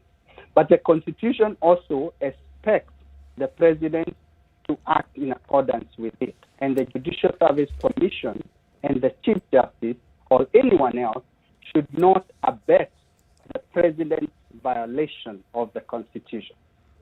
If anybody obviously is supporting the President in terms of you can do this, we'll help you with the swearing in and all that. That is what in law we call constructive violation. Yes, you could say, I'm not the one who gazetted, but what you're trying to do is to assist somebody who is a lawbreaker break the law. And so the only legal next step is for the Judicial Service Commission, for the Chief Justice, and Kenyans to prevail upon the President to gazette all the judges, and they are all sworn in. Okay. There is no back. I think we want to look at then exactly how such a scenario would play out then in the country. But right now we're going to take a break and look at weather and traffic. And we'd like to continue this with you, Waikwa, as we continue this conversation. But I want to very quickly before that look at Samsung and the offer that they have up right now. A32, A52, A72 are the phones up for grabs in the new series of phones that really allows you to express yourself. What is awesome to you? What is awesome to me? We are all awesome in one way or another. And Samsung allows you to express that in the way in which you capture your pictures, in the way in which you have your conversations for a long period of time with your family and friends in different places. Are you going out to buy a Samsung phone today?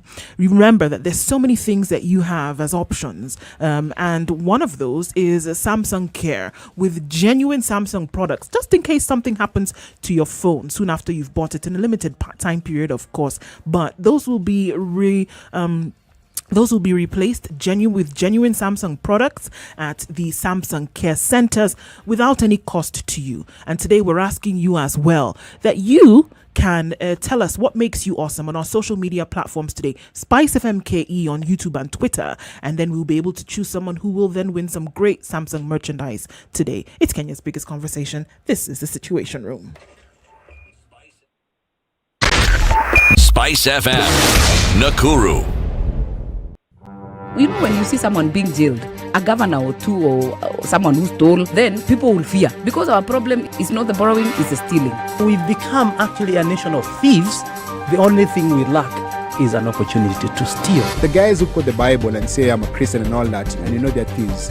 Return what you have stolen 4 times. If you know that you have property or anything that you have stolen, just return and say, my God does not allow me to hold stolen things. We are also a reflection of you, because you elect us. You know, we don't get into our office by ourselves. We are a reflection of the people who elect us. We don't want to go to the streets. We have a constitution that enables us, assert our will. When the legislature are now being taken as hostage by the executive for whatever reason, we are now bound by what they want us to do. This is just outside the realms of reality. We have impunity written into the DNA of our political class. How old were you when you learned that Jeshi la Wokovu is Jeshi la Wokovu? I can't say it very well.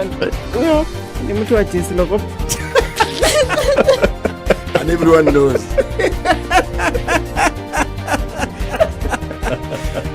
Okay. This is the Situation Room, the only way to start your day. The weather with Spice FM. All right.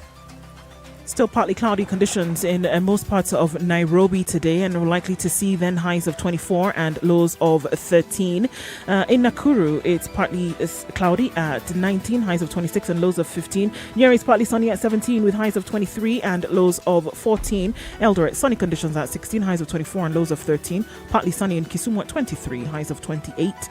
Sunny conditions at 25 in Kakamega, highs of 27. We'll see highs of 30 in Mombasa. Light rain in some parts at 28. Same thing in Malindi, 28, and light rain in some parts with highs of 30. Rain showers in Kampala at 24, highs of 26. We'll see highs of 30 in Dar es Salaam, where it's partly sunny at 26. It's 4 degrees cold, but sunny in Johannesburg, highs of 13 and lows of 0. We'll see 25 the low in Lagos. It's raining at 26, and partly sunny conditions in Kinshasa at 24 with highs of 33 and lows of 23. It's sunny in Beijing at 30. That'll be the high for today, coming down to lows of 15. It's 15 degrees and rainy in Paris this morning. That'll be the low with highs of 21. Sunny conditions at 16 in London, highs of 18. And finally, New York coming and inching closer and closer to a sunny morning. It's cloudy, however, at 19, highs of 24 and lows of 19.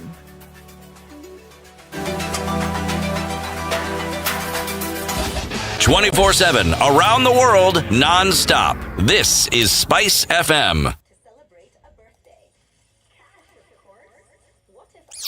What is the best gift to celebrate a birthday?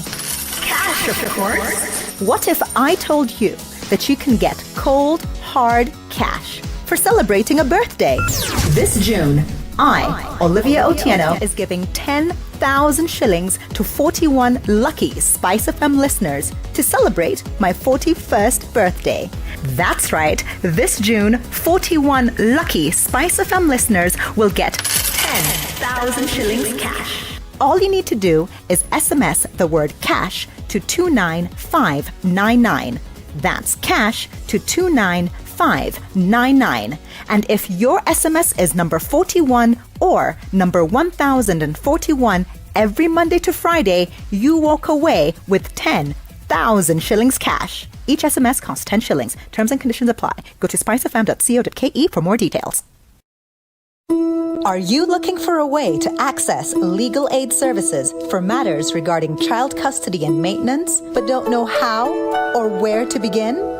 Join me, Olivia Otieno, on 00 Direct this Saturday from 10 a.m. for the Lawyers Direct Legal Clinic, a special interactive session where we will be joined by legal professionals to learn about the mandate of the National Legal Aid Service and answer all your questions regarding access to legal aid for child custody and maintenance. That's 00 Direct this Saturday from 10 a.m. on Spice FM. Okay, so it looks like that morning, in a short time, we know the president will be heading towards Jamhuri, so it's likely that those roads, if not already, will be closed in a very short time to allow that movement, and likely to see some serious traffic as a result of that. I mean, that's what we're looking at.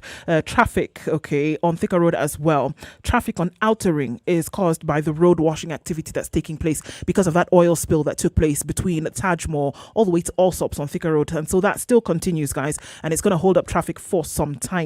If you're in a hurry, don't go via Bunyala Road roundabout. Don't do it. Go the longer route because you'll get there much faster. It's an absolute mess today in and outbound of that area.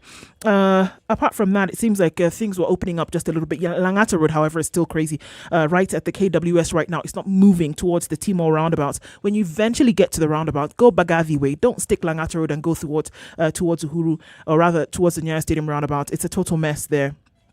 So these are just options. And remember, visibility is still very poor in some areas, especially around Gong and Wayaki way headed towards Kikuyu. So watch out for that one, guys. All right. Let's take a look at how it looks through the rest of the day. Talk to us should you need to. Spice FM throughout the day. Spice FM KE on Twitter and text on 40127.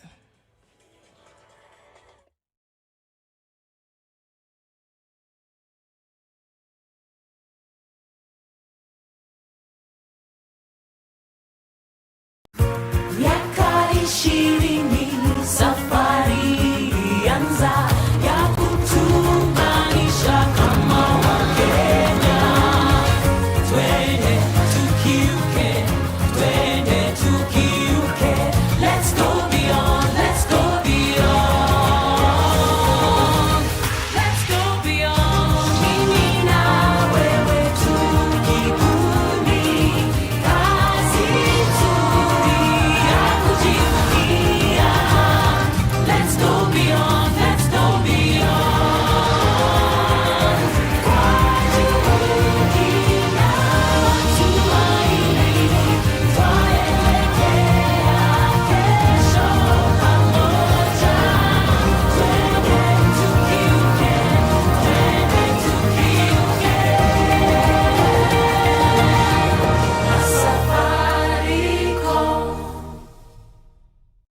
Mature, intelligent talk every morning.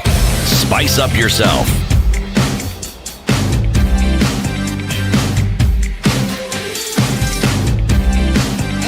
Mornings done right.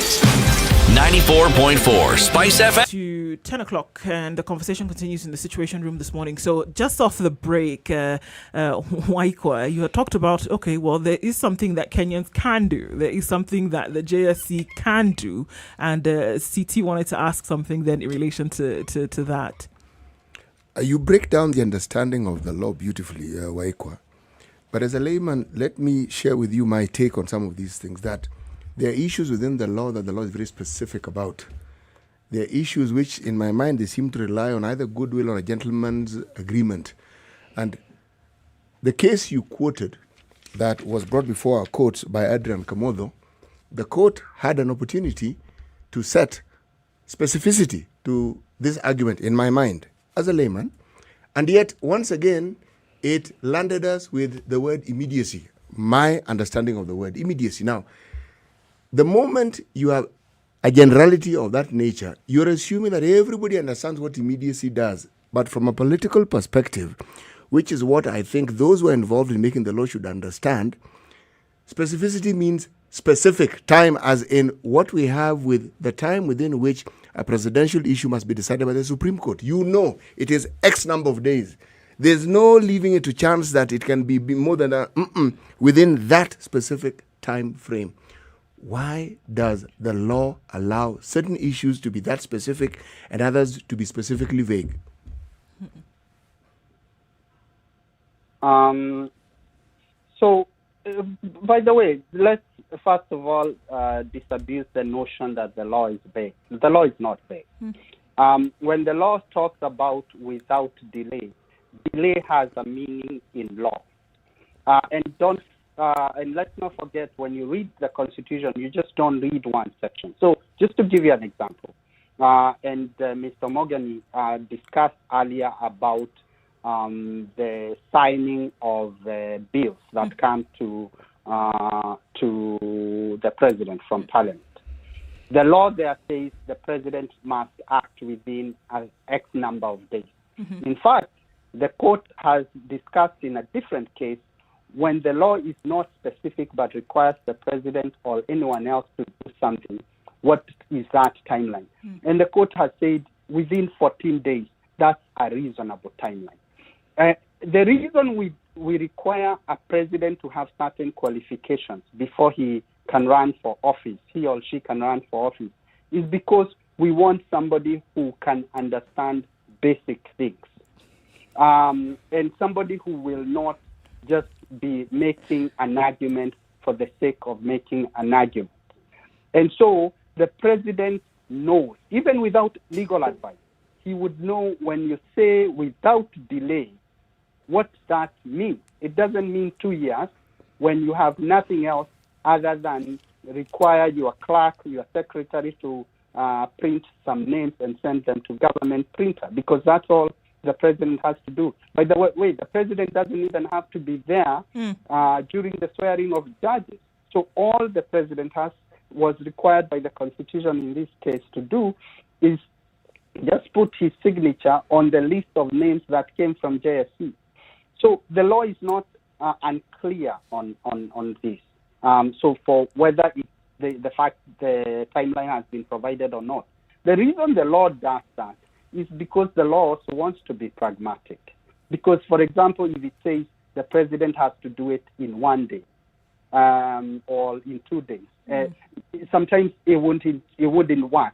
And the law expects that the person who is running the country as head of state is a reasonable person, not a recalcitrant, obstinate person. That is my problem.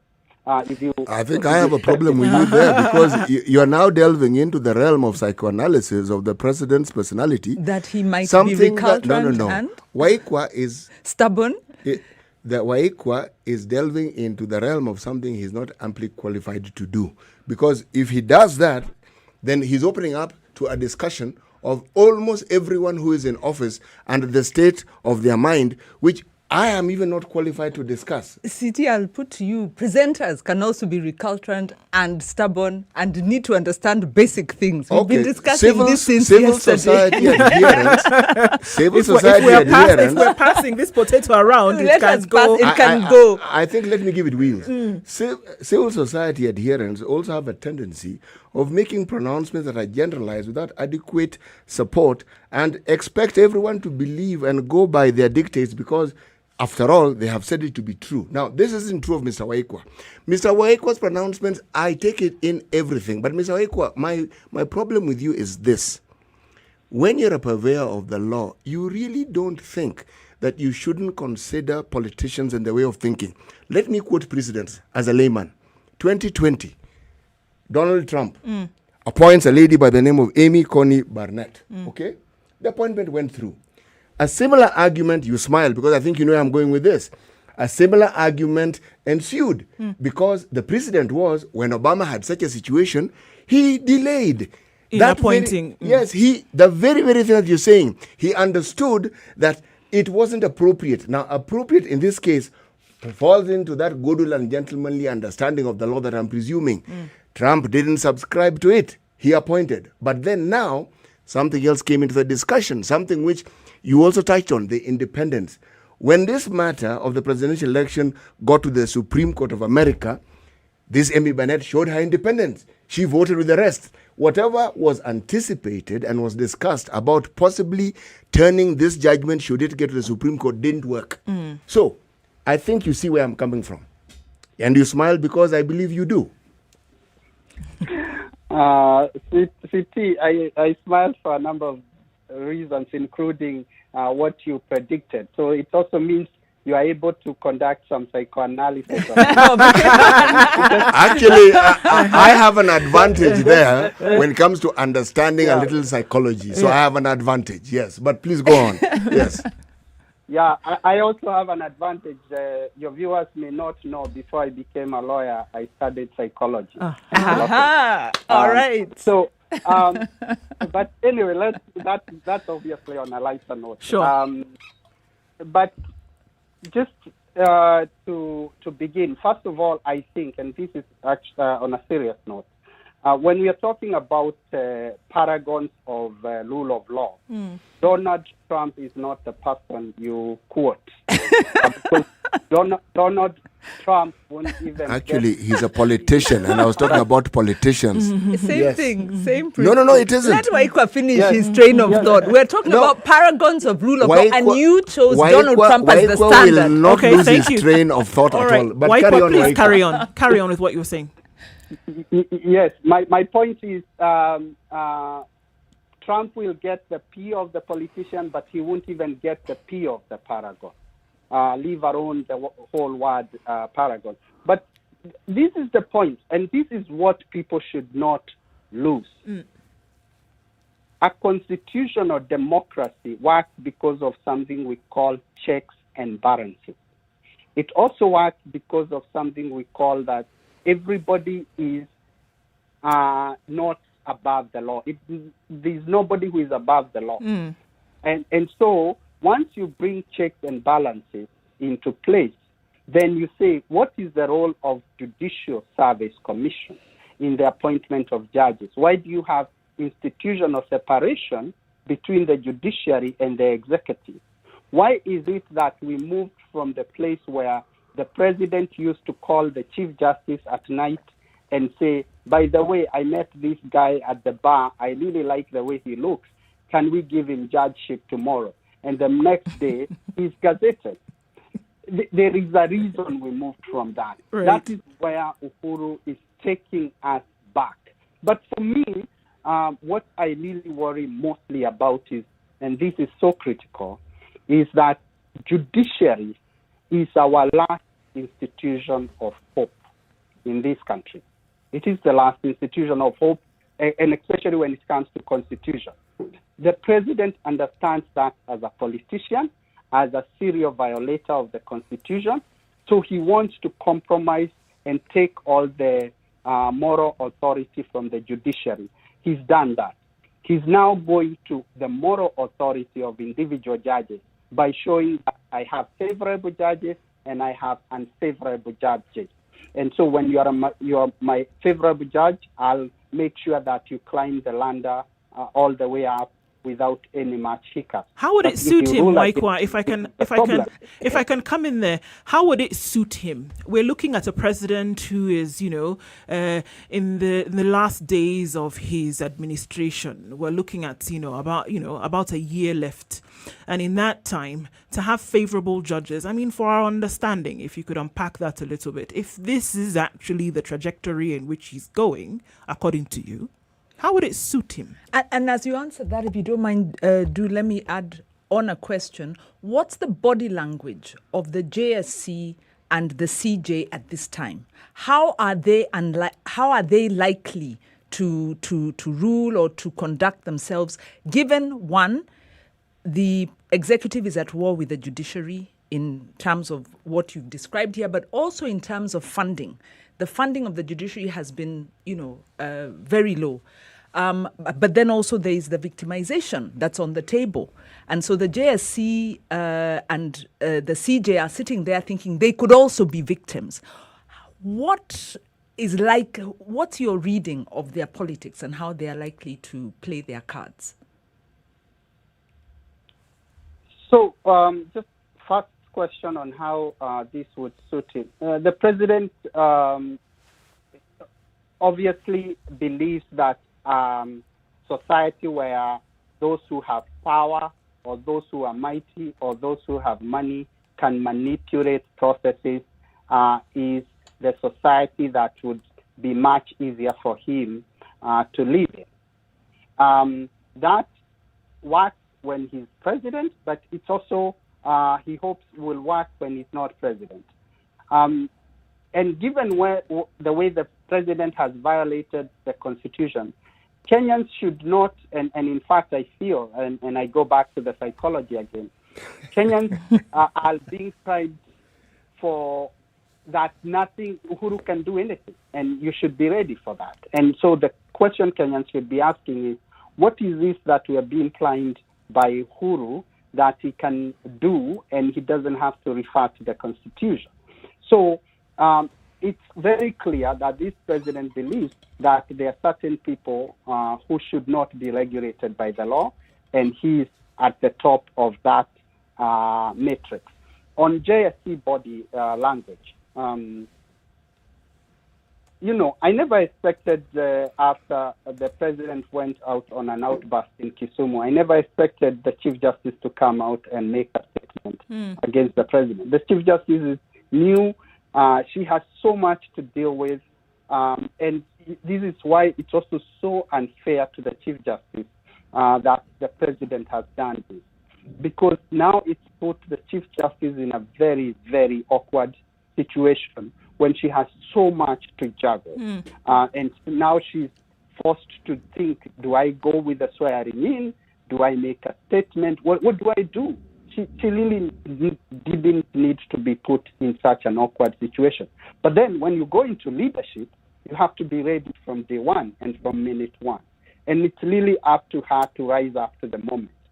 And the moment she needs to rise up to, and what really matters now, is for individual judges to know that they can exercise individual judicial independence without being victimized. Because if, for example, the Chief Justice just does nothing, then there is no way not to read that as sort of endorsing what the president has done, including that the president has favorites and that certain people he wants to victimize, and she will have participated in that. The same thing for JSC, but JSC is in a different place, because JSC has been around for a while.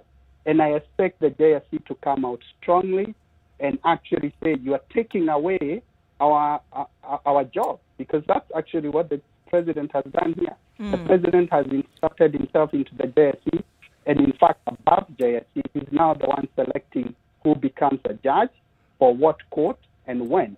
And JSC, if for nothing else, even for selfish reason, should come out and say, this is unacceptable.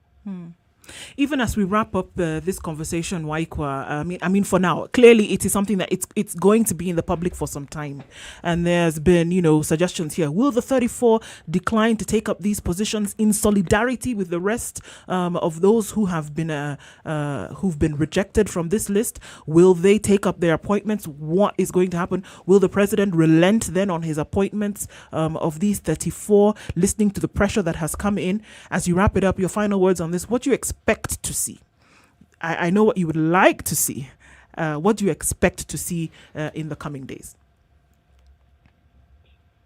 I'm not even sure I know what I would like to see, because it's the dilemma we've been presented. So if the judges don't, or if the ones who've been gazetted don't take our position, what does that mean? At the end of the day, and I can even ask, if I was in the same position, what would I do? At the end of the day, it's an individual decision what they do. It's really an individual decision. And those who, even if somebody refuses to take the position or takes the position, may not mean so much, because we don't understand all the factors that are driving them. So I wouldn't want to pass judgment on the basis whether the judges will go along or they won't go along. They might be making or may be considering very good, they may be having very good reason. But this is exactly what the president wanted to do. The president wanted to put people in a dilemma. And every waking day of that judge, they will remember before they pass a judgment that maybe this is the judgment that will come to the president's desk. And when I seek to go to the Court of Appeal, or when I seek to go to the Supreme Court, the president will refuse my nomination. And don't forget, it's not just Uhuru Kenyatta. The person who is becoming president after Uhuru Kenyatta, if there is already born. So they are already observing what Uhuru Kenyatta is doing and learning the bad manners. So it doesn't have to be Uhuru Kenyatta. Once you've set a bad precedent, you've set a bad precedent. But let me just end by this, Duoko, if I may. Yes. If you go to the vetting of judges and magistrates report, there is one very interesting case there. One of the senior most judges of the Supreme Court was removed partly because he was in the bench that required Matiba to personally sign for a petition when he sued Moi after, I believe, the 1992 election, when Matiba couldn't do it because of the stroke.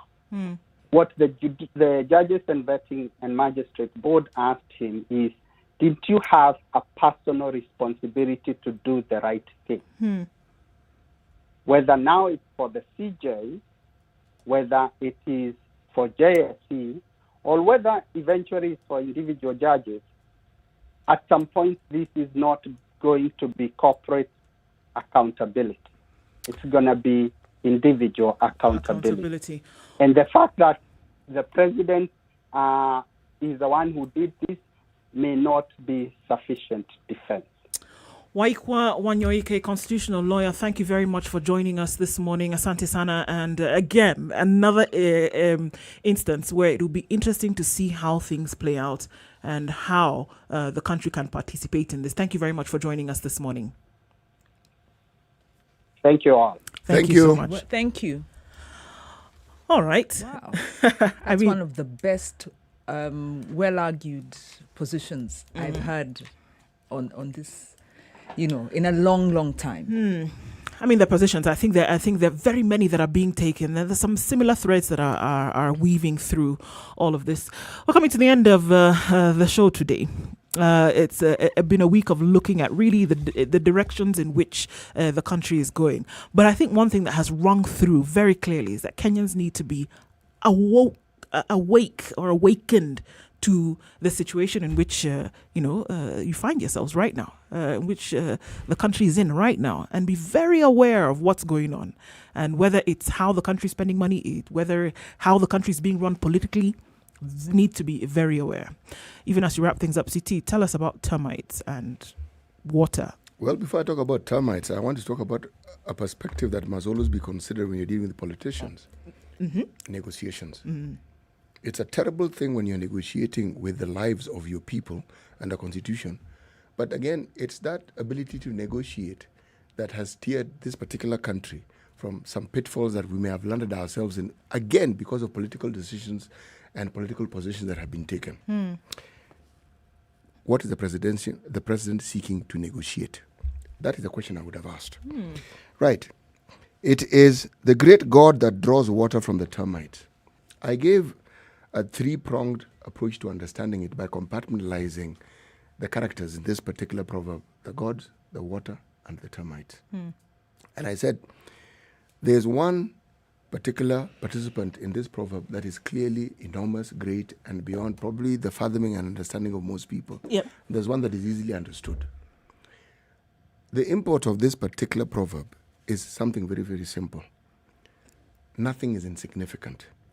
Even what you consider to be insignificant matters. And if you bring it to a social position, you're talking about whether it is young people, whether it is the voices of the civil society, whether it is the voice of the so-called Mama Mboga. These voices matter. It doesn't matter how great a position you think you have. If we are talking about a country and you're talking about the voice you must listen to, every voice counts. Every voice matters. Thank you for keeping it the Situation Room this week. Thank you, Wanjiro, for being with us and helping us to curate a lot of these conversations. And, you know, the weekend checks in, and we will continue these conversations next week on Monday. For now, we're going to leave you in the hands of great music in Sugar and Spice. And then Sugar and Spice themselves come in the faces of Yolanda and DJ Absolute, taking you in through Friday. And then Monique will drive you home on the Spice Drive until 7 p.m., where the adults in the room will kick off your evening into the weekend. And that is the Duchess of Ikolomani, the Shy Mistress, and the Bad Boy Sweetheart, taking you into those conversations. The weekend is coming up. We still ask you to keep safe. COVID is still real. Wash your hands, wear your mask, and maintain social distance. The conversations continue, and we'll be back with you same time, Monday at 6 a.m. For now, it's 10 o'clock.